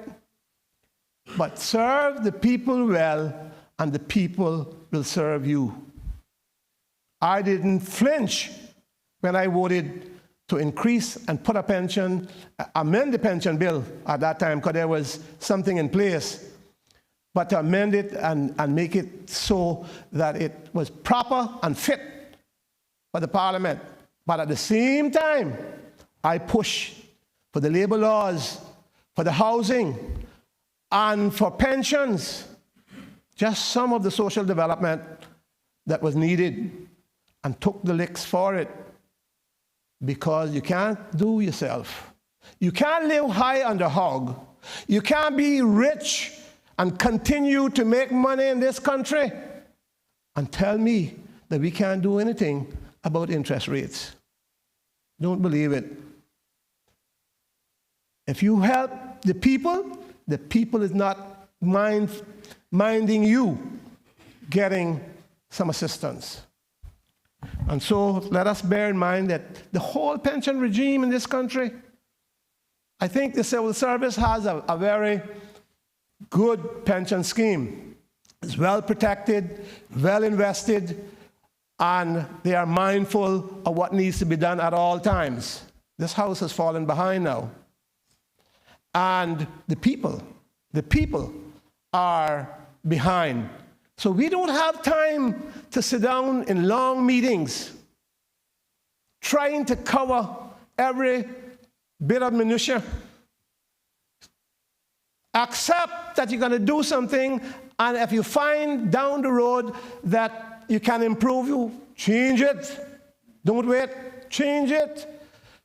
And again, if you help the people will remember you when they go to the polls. But if you don't, then, honorable members, only the rich might make it back, because some of you will not make it back.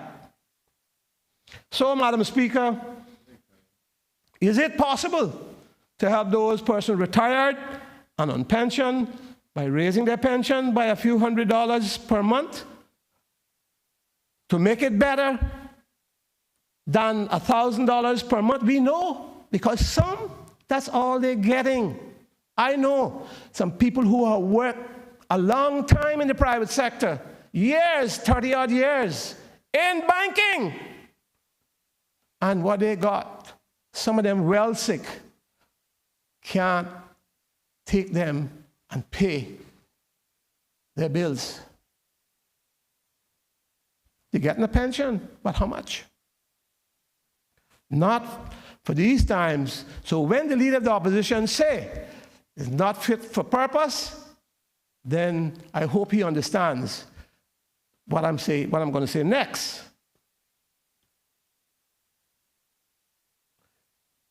So, for those persons, it will or might have to be more paid in by individuals. That's what I'm told, which means companies will be paying more. So in our economic climate, companies, if asked to pay more, will attempt to get back their costs, and who then pays for that?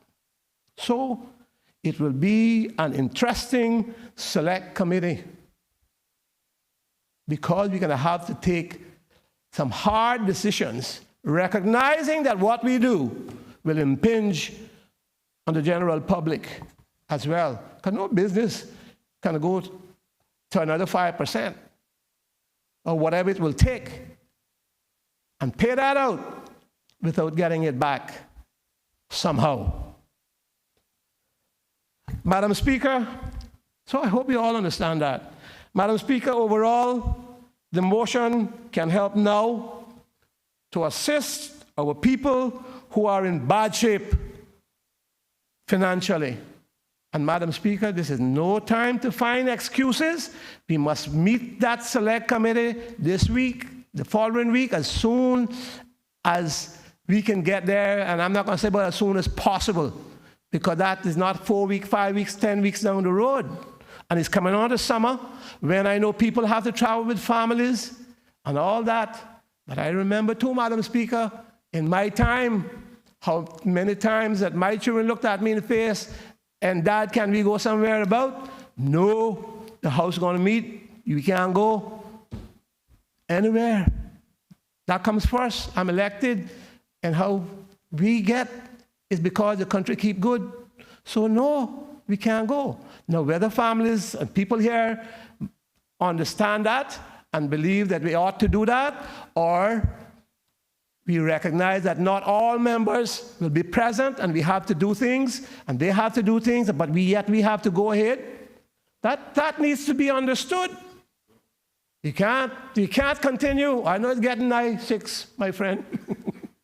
I am in that position too. I want to get West Bay to Bolton's. So, Madam Speaker, to stress, we can't do good for people. And we try to push this back to the end of the year. People are hurting now. Look at some of the stuff that we are seeing. Mentally, families, mentally, children, 9-year-old children are seeing how their parents are hurting and feel, because mommy is crying, that I should take my life. I hope we really feel and understand what is happening outside there. I know that we all get the requests, but even further than that, there are so many that don't come to us, but yet are in a desperate position and giving up hope. Giving up hope. So, Madam Speaker, that's where I stand. People who now stand to lose their homes at present can find some assistance in this action we are taking today. And people who are in jeopardy because of these high interest rates and has pensions will find some assistance as well. So again, as seconder, I want to compliment the mover and his bigger thought process behind this motion, and compliment the government for finding a way to make agreement. That's what politics is all about. Not taking this hard line, getting nothing done. Fighting against each other, nothing done. It means compromise. That's the art of politics. So I want to thank one and all the minister who spoke. And I only say to the mover, And these younger colleagues of mine, and they can think what I said in my first budget and throne speech in 1985. That is, the woods are lovely, deep, and dark, but I have promises to keep and miles to go before I sleep. Miles to go before I sleep. Think on these things, and as Jesus said to Mary, hold them close to your heart.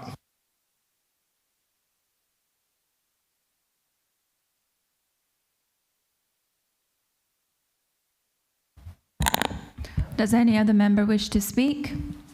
The Honorable Minister for Tourism and Ports.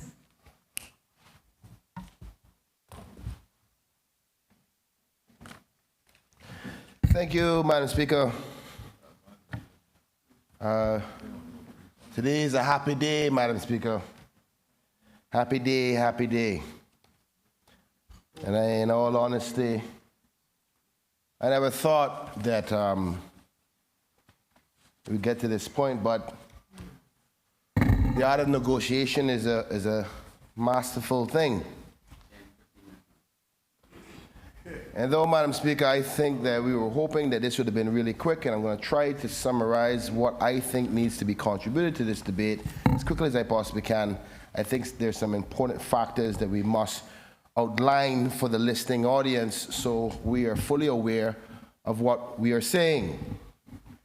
And, Madam Speaker, in order for us to do so, I think we need to think about the foundation of the current law as we've been speaking to, because we have not gone through it in specific terms. Madam Speaker, the National Pensions Law 2012 revision under subsection 52B allows for a withdrawal from your pension to pay down for a deposit to buy a home. In its current form, it says, notwithstanding subsection 55 and 56, but subject to the remaining provisions of this section, a person who is Caymanian and not a current homeowner may withdraw from his account in a pension plan an amount not exceeding to $35,000 for a deposit. Now, Madam Speaker, I recall when that was being drafted under the then UDP administration, and I think we should give the kudos necessary to the government of the day then for putting those provisions in. In our attempt today by the member opposite of Bordentown West is to increase the ability to do so in these very difficult global inflationary times. Madam Speaker, I see that we are all in agreement that it is justified, though we know the risk of what it will do to our pension funds, but recognize this is the only way for us to give true assistance at this particular point outside of government paying people to help them with their mortgage circumstances or to give Caymanians deposits through general revenue. And Madam Speaker, raising the mortgage amounts for a deposit from $35,000 to $50,000 was amended in the motion from $75,000 to $50,000, and I think the Honourable Premier did a great job by explaining why we, within our deliberations and diplomatic discussions with the member opposite, agreed to $50,000 because it's more in line with a 10% of what the average home would be of $500,000 in Cayman. And that's quite sad that the average home is about $500,000, but hopefully that change will allow more Caymanians to get a home. But more importantly, Madam Speaker, I don't think that we have had enough discussion on the security measures that this government has deliberated within our discussions with the member opposite of Bordentown West to ensure that though we want to help our people, we are still committing to the protections necessary within the law to ensure that the money cannot be gobbled up by the banks.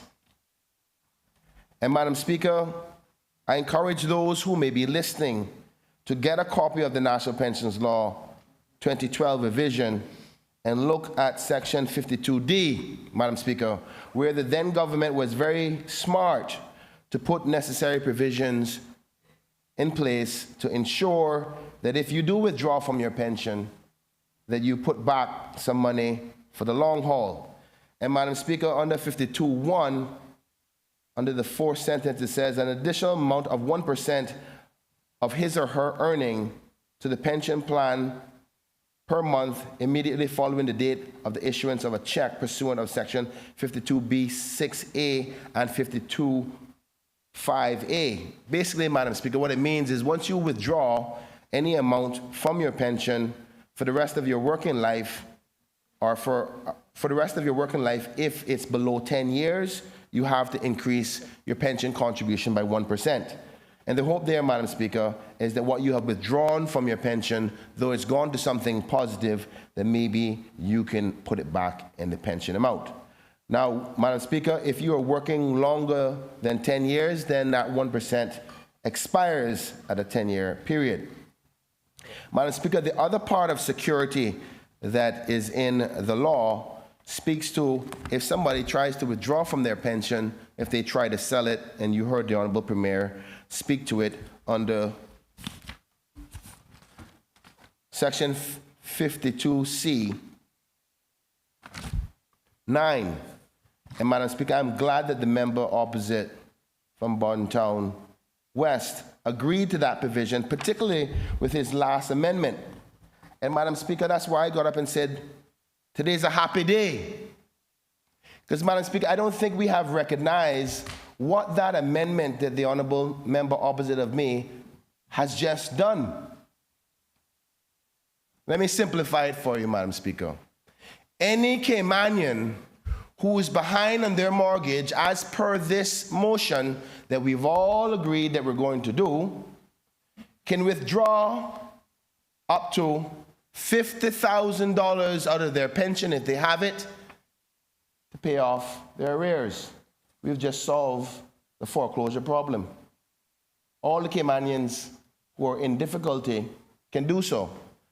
But the good news is that it says, but we will also make the necessary amendments to secure that if you do so, and something happens to your house, like say, for example, you are behind on your mortgage, you have a $400,000 mortgage, you are at $290,000, but you're behind by $20,000, and that particular bank won't stop calling you. You go to the bank, you say, you know what, I'm going to take out some more money so I can catch myself up. But in 3 years from now, you find yourself in problems again, and the bank forecloses on you. What this provision in the protection that we adamantly said on this side with the member is that you have to put the security in there. Is basically saying if the house is foreclosed on and that bank comes for your house for whatever reason, which we hope it doesn't happen, but if it does happen, that the monies that you took out, automatically the lands law would step in and say before this house is transferred in any kind of foreclosure proceedings, that the amount that you used has to be put back to your pension plan. Now, Madam Speaker, if you give me just 1 second, I want to read the provision that speaks to encumbrances. Under Section 52C 1, it says, notwithstanding Section 55 and 56, but subject to the remaining provisions of this section, a person who is Caymanian may withdraw from his account in his pension plan an amount not exceeding 35, upon which this motion will amend to now 50, be required to pay off any existing mortgages on a dwelling home in the islands so that the dwelling unit is free of any encumbrances. And that's one of the sections. Madam Speaker, forgive me, that wasn't the section I wanted to read.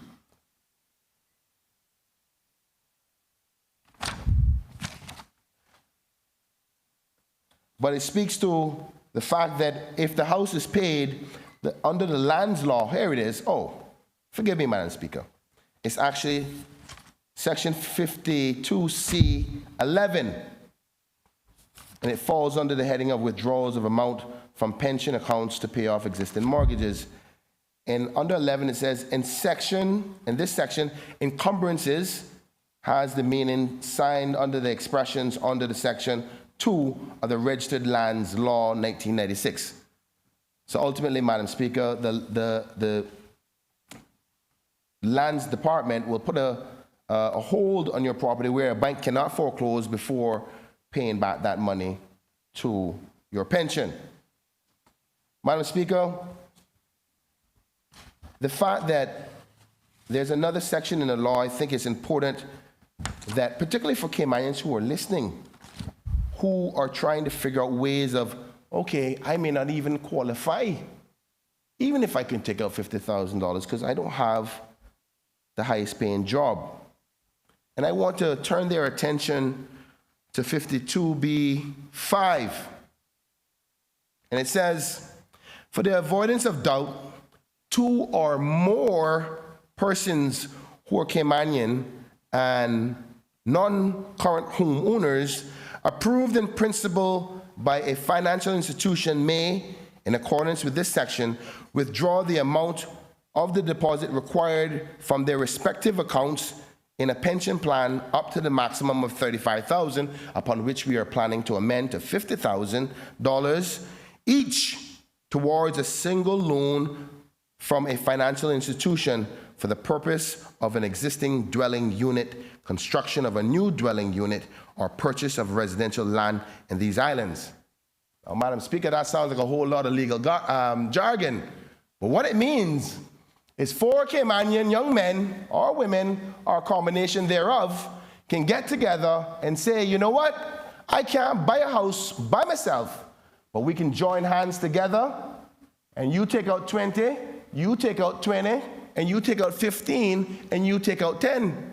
And we have a whole lot of money together to buy a home. But sometimes we don't pay attention to the law close enough to see what opportunities are there. Because it says each person can withdraw up to the maximum, currently right now in the law, up to the maximum of $35,000. 2 or more. Sometimes us as a people, we need to join hands together.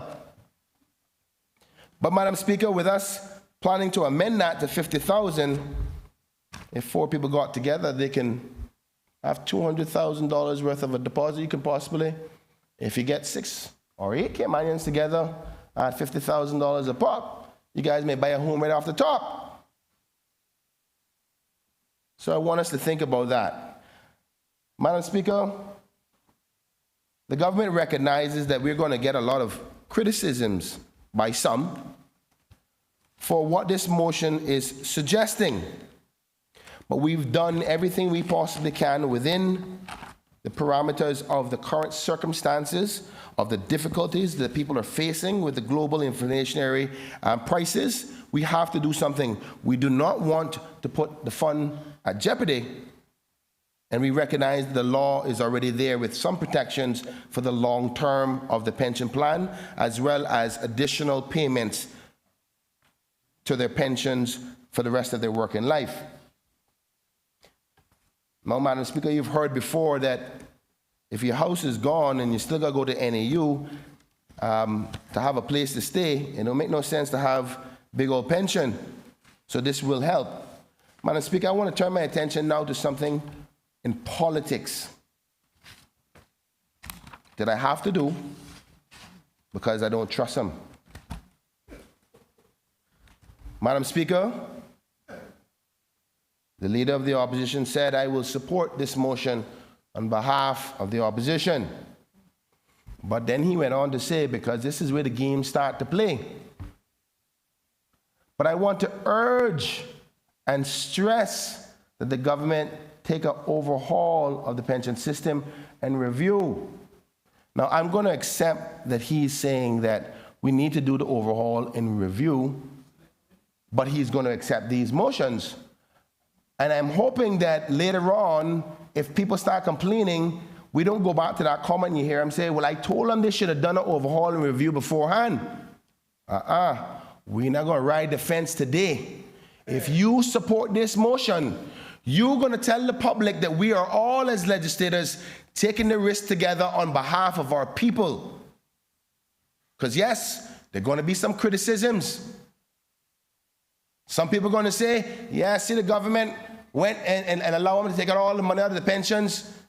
For them people who are not responsible, that's the argument they're going to sell. And Madam Speaker, I want all members to recognize we're in this together. And when we say we're supporting this motion, what we're saying is we agree that the pension can be withdrawn up to $50,000 to help our people. Yes, that we agree that we're allowing them to take out $50,000 so they're not being foreclosed on. And yes, we agree that they can take out $50,000 to be able to buy a piece of property or a home in this country, and we're all going to say it together, and there's not going to be no politics after we leave this house. Because you see these words about consider, and these little, well, we urge to do this. This motion is a serious one, and the people want it. So when we all vote, because we know we're going to do a division in this house, every member who say yes, don't play the politics afterwards, because this will be one of those, Madam Speaker. It's been so for a long time. You hear members who've been here for decades of years. I won't say which one, the one from West Bay West, talk about how they beat, and they will beat us in the public, but our job is to do what we have to do on behalf of the people. And I commend the member from Bordentown West for bringing this motion. I honestly didn't think. Now let me rephrase that. I'm going to say it in a different way. I am proud to be a part of this government that were willing to make the decision, because it was a hard one. Many of us on this side were worried, are still worried. We're worried that this is going to be allowing a lot of people to have access once we change the law. But we recognize that the Premier has been fighting with the banks. Come on, give us some relief. What can we do to help our people? You didn't want to give us no blight there? All right. Well, we're going to make the decisions now to make sure that our people can get help. And that wasn't an easy choice to make. Ask any one of my colleagues. We argued in the back for about an hour and a half. We recognized the dangers or the potential depletion of their fund. But we would rather to know that our people have a roof over their head than worrying about 50 years from now when, like the good member have said, the pensions they are paying in are losing at a rate of higher than inflation. So ultimately, Madam Speaker, you know the funny thing, I hope that the member comes back and his closing remarks is simply say, the mathematical equation of the inflation rates compared to what you're losing at the pension makes no sense. That's like investing $10 to get back $2, and then you take 3. You're always going to be at a negative. So him being the banking person, hopefully he simplifies that for all of those who are not economists, that we all understand on a simple form for the common man to get it. So, Madam Speaker, I'm going to wrap it up shortly. Just make sure I'm covering all my bases, because I don't play the political games that they play, you know. I'm a straight shooter. My mother, Donna Bryan, said, Kenneth, be honest all the time and you'll be good to go. So, again, Madam Speaker, I am glad to be a part of the government who have agreed to this. This is substantial, and I will be pushing very hard, and I don't think I'll have to push too hard, because I know the minister that is now in charge of this area is a hard-working man and is very strong and serious too. So I know that within the next couple of weeks there will be an amendment to the bill, a draft bill before caucus for us to approve, and then for us to take to cabinet, correct? I was reliably informed that that is the hope. Well, I tell you what, I'll be I will be the first one to say that if we dragging our feet, I'll be the first one to say it, because, Madam Speaker, what I don't like in my 6 years in Parliament is this sneaky game that we play with the people's lives when it comes to motions. You see, a bill is a little different, Madam Speaker. And even then, it's sneaky with that one too. Because they would pass bills, and then you have to, what's the word again? Enact the bill. There's a provision required. Even after the bill passed, they don't commencement of the bill. Thank you very much. Sometimes they even try sneaking this with that. So everybody out there in the community get excited. They say, yes, the government did this, bam, bam, bam, bam. We're happy. And the law stays in the file somewhere up in legal, and it never gets commenced all 3, 4, 5, 10 years later. And it worse when it comes to motions. Because the motion at the bottom, as per the standing orders, Madam Speaker, the only thing you can say is you can't tell the government to do anything. You can only beg them to consider it. Well, I'm on the government side, and I'm not playing that game, Madam Speaker. And no more considering if we vote in this House, we must be honest. Changing times. I talk.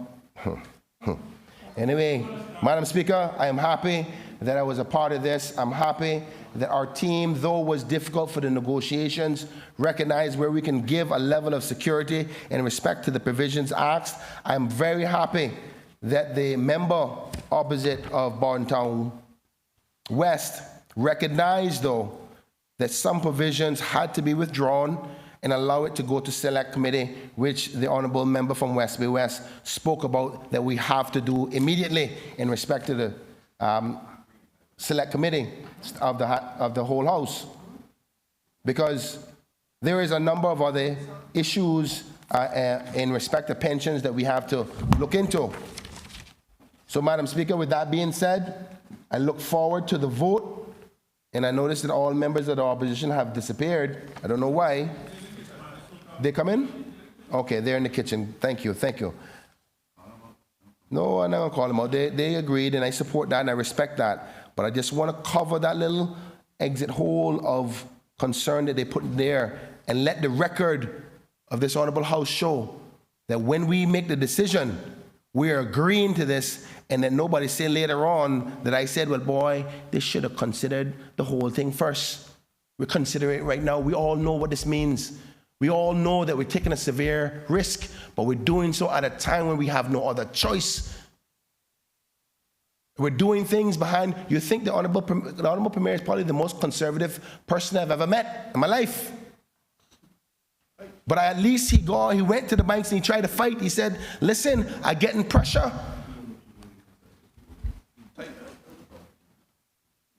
And nothing not happening by the banks. Okay, well, the pensions are going to have to do. Cut out the people's money.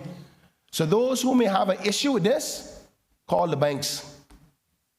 Because if the banks are giving us a little blight on our people, maybe we wouldn't have to consider potentially depleting our pension funds any further.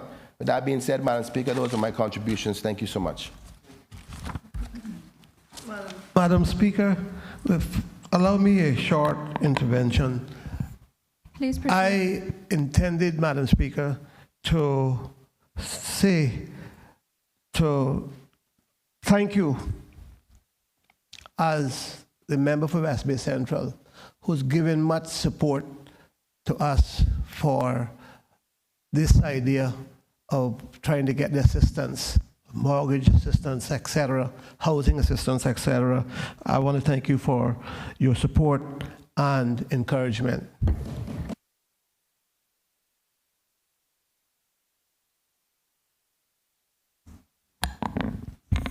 Does any other member wish to speak? Does any other member wish to speak? Does the mover of the bill wish to exercise, of the motion, wish to exercise his right of reply? Madam Speaker, absolutely.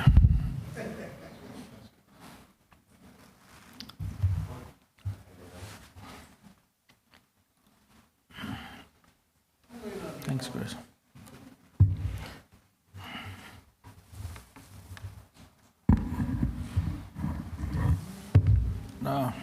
Thank you, Madam Speaker, and I want to thank all members who have spoken in support of this motion. Madam Speaker, as I said in my earlier speech, earlier contribution to the debate, I gave this a lot of thought before bringing it here. And as I said before, doing nothing was not an option. One of the things I didn't touch on, Madam Speaker, during my initial debate, because I just wanted to make the case as to why we're doing it, was the Select Committee and why that is important. We have, as other speakers before me have recognized, that we need to have a serious adult conversation with regards to pensions in this country. But, Madam Speaker, one of the things I've also asked that was included in the motion is for that Select Committee to also look at what would happen to people who have to deal with short-term and long-term absences from work. Madam Speaker, we are a service-based economy. More than 95% of our population, our working population, makes a living by providing a service. They get up every morning, go to work, provide a service. The question that always haunts me, Madam Speaker, is whatever happens if one of our loved ones have a stroke, a heart attack, or some illness that will prevent them from going into work and earning a living for their family? Can their family survive without their income? This is not something, Madam Speaker, that we can answer in a vacuum. But nonetheless, it is a question that we will have to eventually answer as a people and as a country that heavily rely on service. Short-term and long-term disability, Madam Speaker, is something that cannot be ignored any longer anymore. We have families, Madam Speaker, that is literally one illness, one sickness, one emergency away from being bankrupt. And the people who put us here on the understanding that we are going to do the things or take care of the things that keep them awake at night. This is what we are elected to do. We are elected to make people's lives better. We are elected to do the things that keep them awake at nights. And we are elected to do the things that, in essence, they want us to do. In short, Madam Speaker, they want us to be there for them and make sure the system is there for them. Madam Speaker, I have never once heard anyone in this parliament thus far speak about redistribution of wealth or anything like that. This country, Madam Speaker, has never been about income inequality. What this country has always been about has been income mobility. People working hard, playing by the rules, applying themselves, and doing well. That is what it is about. We have always been about opportunities. We're not here to guarantee equal outcome. What we're here to guarantee is equal opportunities, giving everyone the opportunity to basically live their best life. And that is what it's about. And our goal, or one of our goals, should be to put the proper systems and processes and legislation, if needs be, in place to make sure that our people who get up every day, play by the rules, are basically doing well. This is what it has always been about. This is what we're elected for. So, Madam Speaker, I am very happy to the government I'm very happy to my colleagues on this side from the PPM, the Progressives. And again, I want to particularly thank the Honorable Minister for Tourism and Ports for negotiating an accommodating position for all. And more importantly, Madam Speaker, I want to thank the member for West Bay West. As I said before, my contribution, this was his baby. He took a lot of licks for it. But yet, when I sat down and had a conversation with him, a very thorough conversation, I must say, he asked all the right questions, he looked at all the different scenarios, and he said, you know what, Chris, I'm going to support you because our people need the help. And as much as he keeps saying that this is his last term, and I really, that's all right. Listen, you got a lot more licks you can take. So, but nonetheless, Madam Speaker, you know, it's a good day. And Madam Speaker, this morning when we started out, the house started out on a somber note, recognizing that we have lost an icon within our community, a nation builder who has left his fingerprints on the development of this country. But Madam Speaker, life has always been about the journey, never the destination. And I just spoke to my daughter who made it in. I didn't make it to the airport to pick her up. I know she already got her play the oxtail, and I'm looking forward to Lou the game tonight with her, because when she plays Lou, it's a different thing. And next week when my son returns home, I think my house will be complete. But I just want to thank everyone for their contributions today, their support, and also for the public for their patience while we were able to sort something like this out. The next step now is for the government to bring the national amendments to the National Pensions Act so that we can get moving and we can start helping our people. With that, Madam Speaker, I want to thank everyone else, and God bless you all.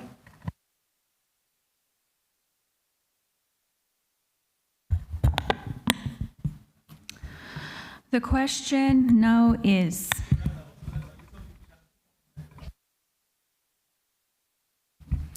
be it therefore resolved that the government considers amending Section 52B1 of the National Pensions Act by increasing the amount from $35,000 to $50,000. And be it further resolved that the government considers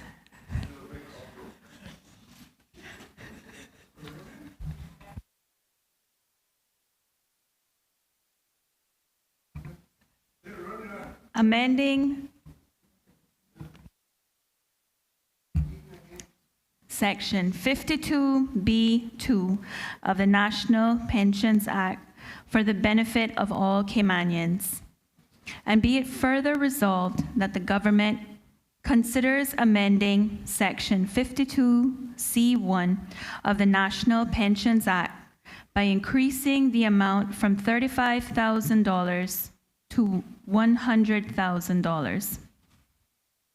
And be it further resolved that the government considers amending the National Pensions Act to allow the withdrawal of up to $50,000 for the purpose of paying down a mortgage or personal real estate loan, and that the government will put in place the necessary security requirements similar to Section 52C9 of the National Pensions Act 2012 revision. And be it further resolved that the government considers amending Section 52E1 of the National Pensions Act with the proposed changes to Sections 52B1 and 52C1. And be it further resolved that this Parliament establishes a select committee to review the impact of the recent and proposed changes to the National Pensions Act and make recommendations to ensure the adequacy and viability of the pension funds registered in the Cayman Islands to meet the future retirement needs of the people of the Cayman Islands before the 31st of December, 2023. and be it further resolved that the Select Committee also considers the feasibility of implementing other benefits that deal with the short-term and long-term absences for employees in the Cayman Islands.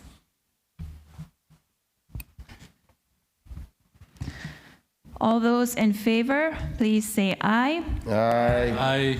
Those against, no. The ayes. The Honorable Minister for Tourism and Ports. Sorry, Madam Speaker, I would allow you to finish the call. Soon thereafter, I'll ask for a division, Madam Speaker. All those in favor, please say aye. Aye. All those against, no. The ayes have it. Member has called for a division. Thank you, Madam Speaker.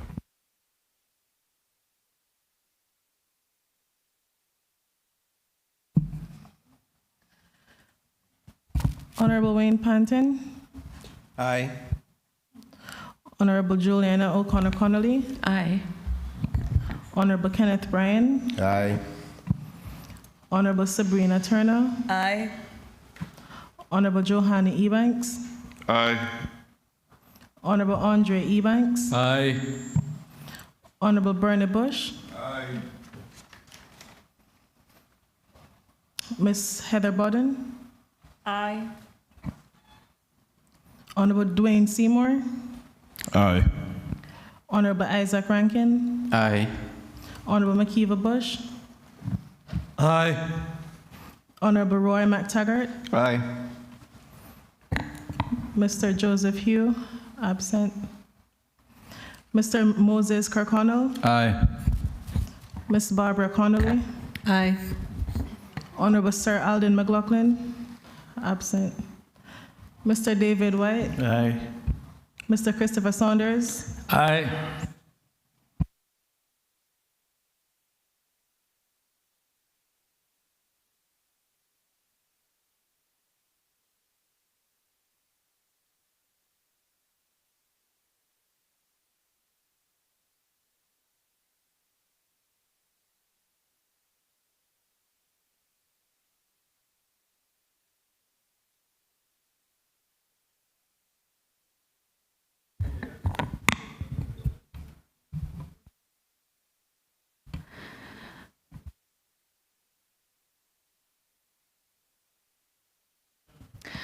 The results of the division is as follows: 16 ayes and 2 absentees. The ayes have it. Private members' motion number 17 of 2022-2023 is duly passed as amended.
Honorable members, just real quick on the Select Committee. I note that the motion establishes the Select Committee, which members has already voted on. Just in relation to the chairperson, pursuant to Standing Order 722, I would imagine that the chairperson will be elected at the establishment of the Select Committee.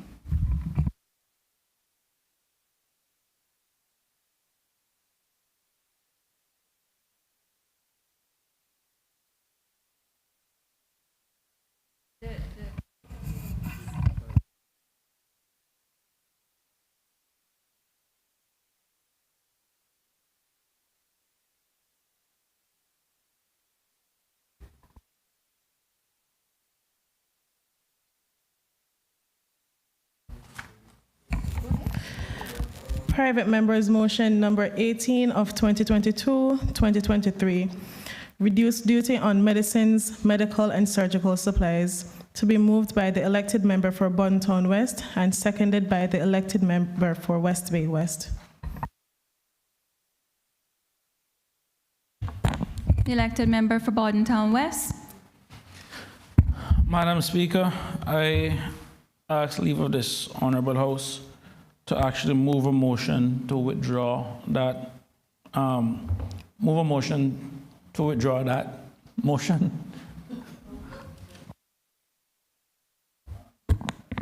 Is there a seconder? I beg to second the motion, Madam Speaker.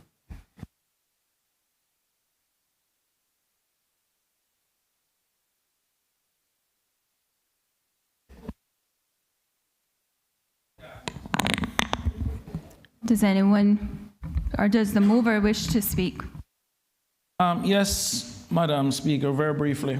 Madam Speaker, again, thanks to the timely intervention of the Honorable Minister of Tourism and Ports, who came straight from the airport, straight to Parliament, and was able to, I guess, once again avert some of the fireworks in terms of this motion. So we have met with the government, Madam Speaker, and we have found a compromise, and the Premier, the Honourable Premier as the Minister of Finance, will give some details in terms of what actions the government will be taking to actually deal with this issue. Thank you.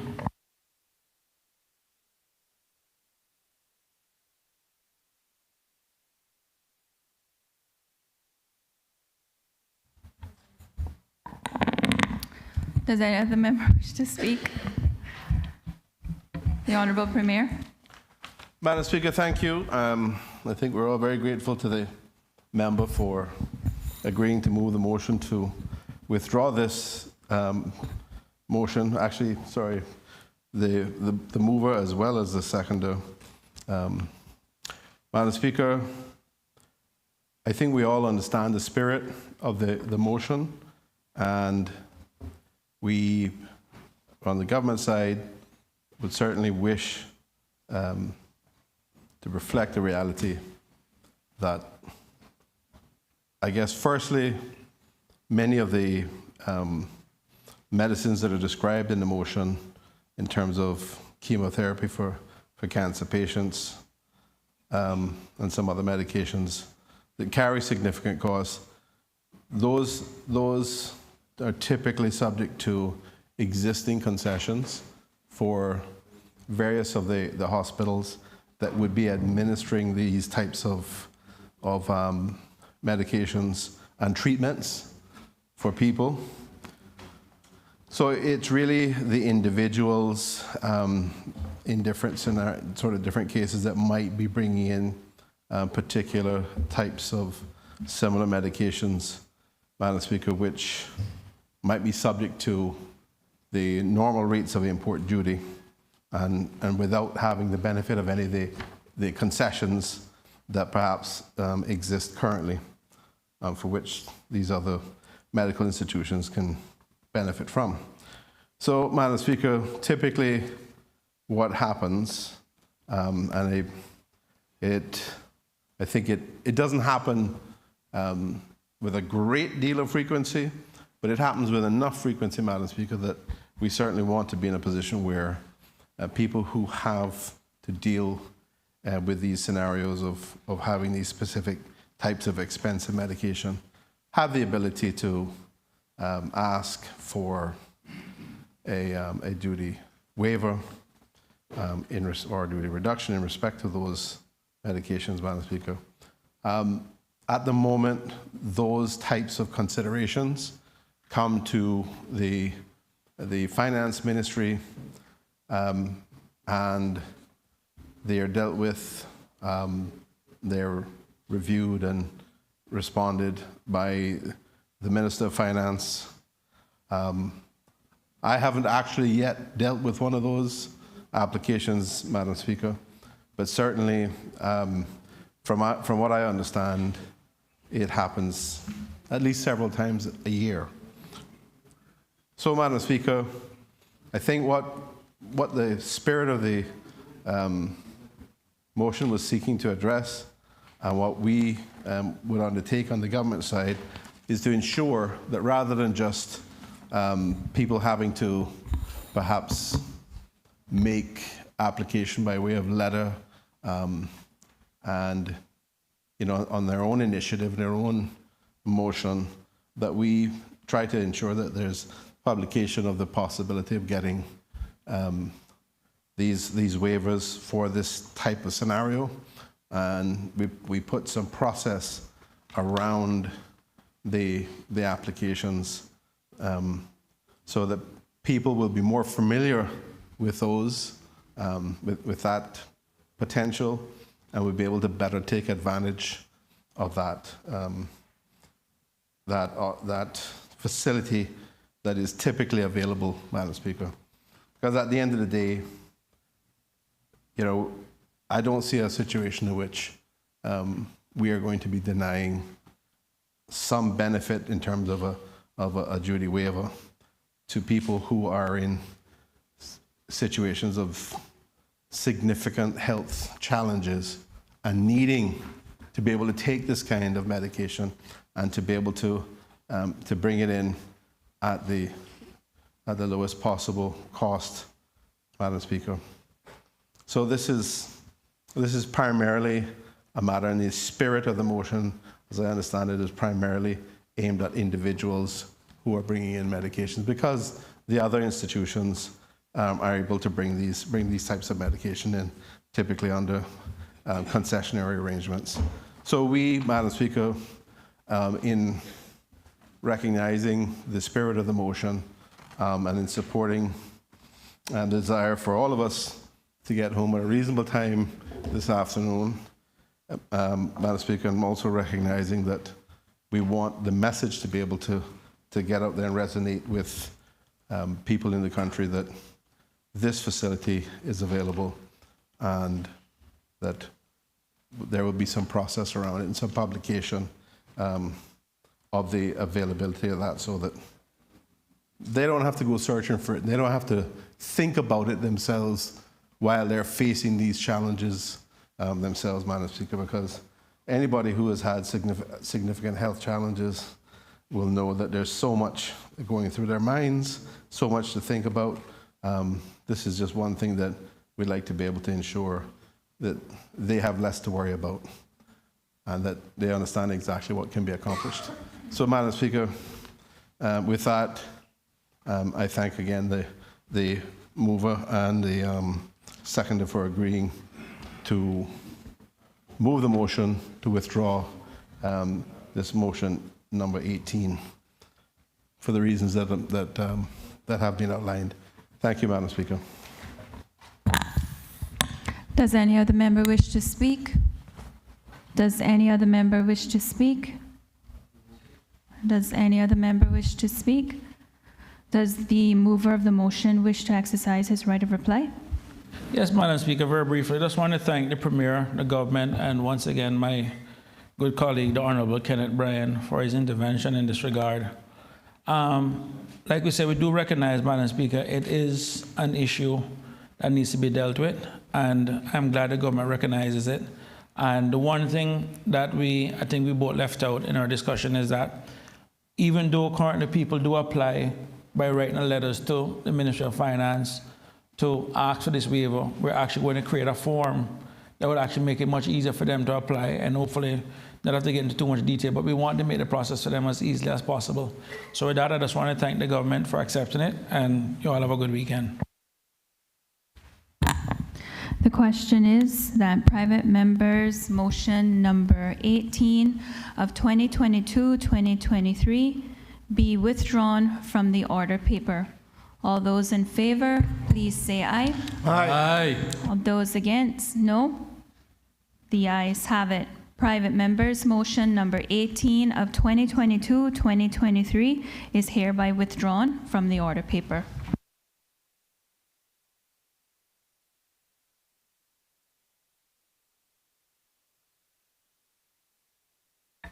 Call for an adjournment. Madam Speaker, it is with pleasure that I stand now to thank all members for their participation over the last few days in getting through the Finance Committee business, the other business of the House, including the motions, the government motion and the private members' motions, and to wish everyone a safe and happy weekend, both colleagues in this honorable House, as well as everyone in our wonderful Cayman Islands. Madam Speaker, there are those who have suffered loss, significant loss, and we certainly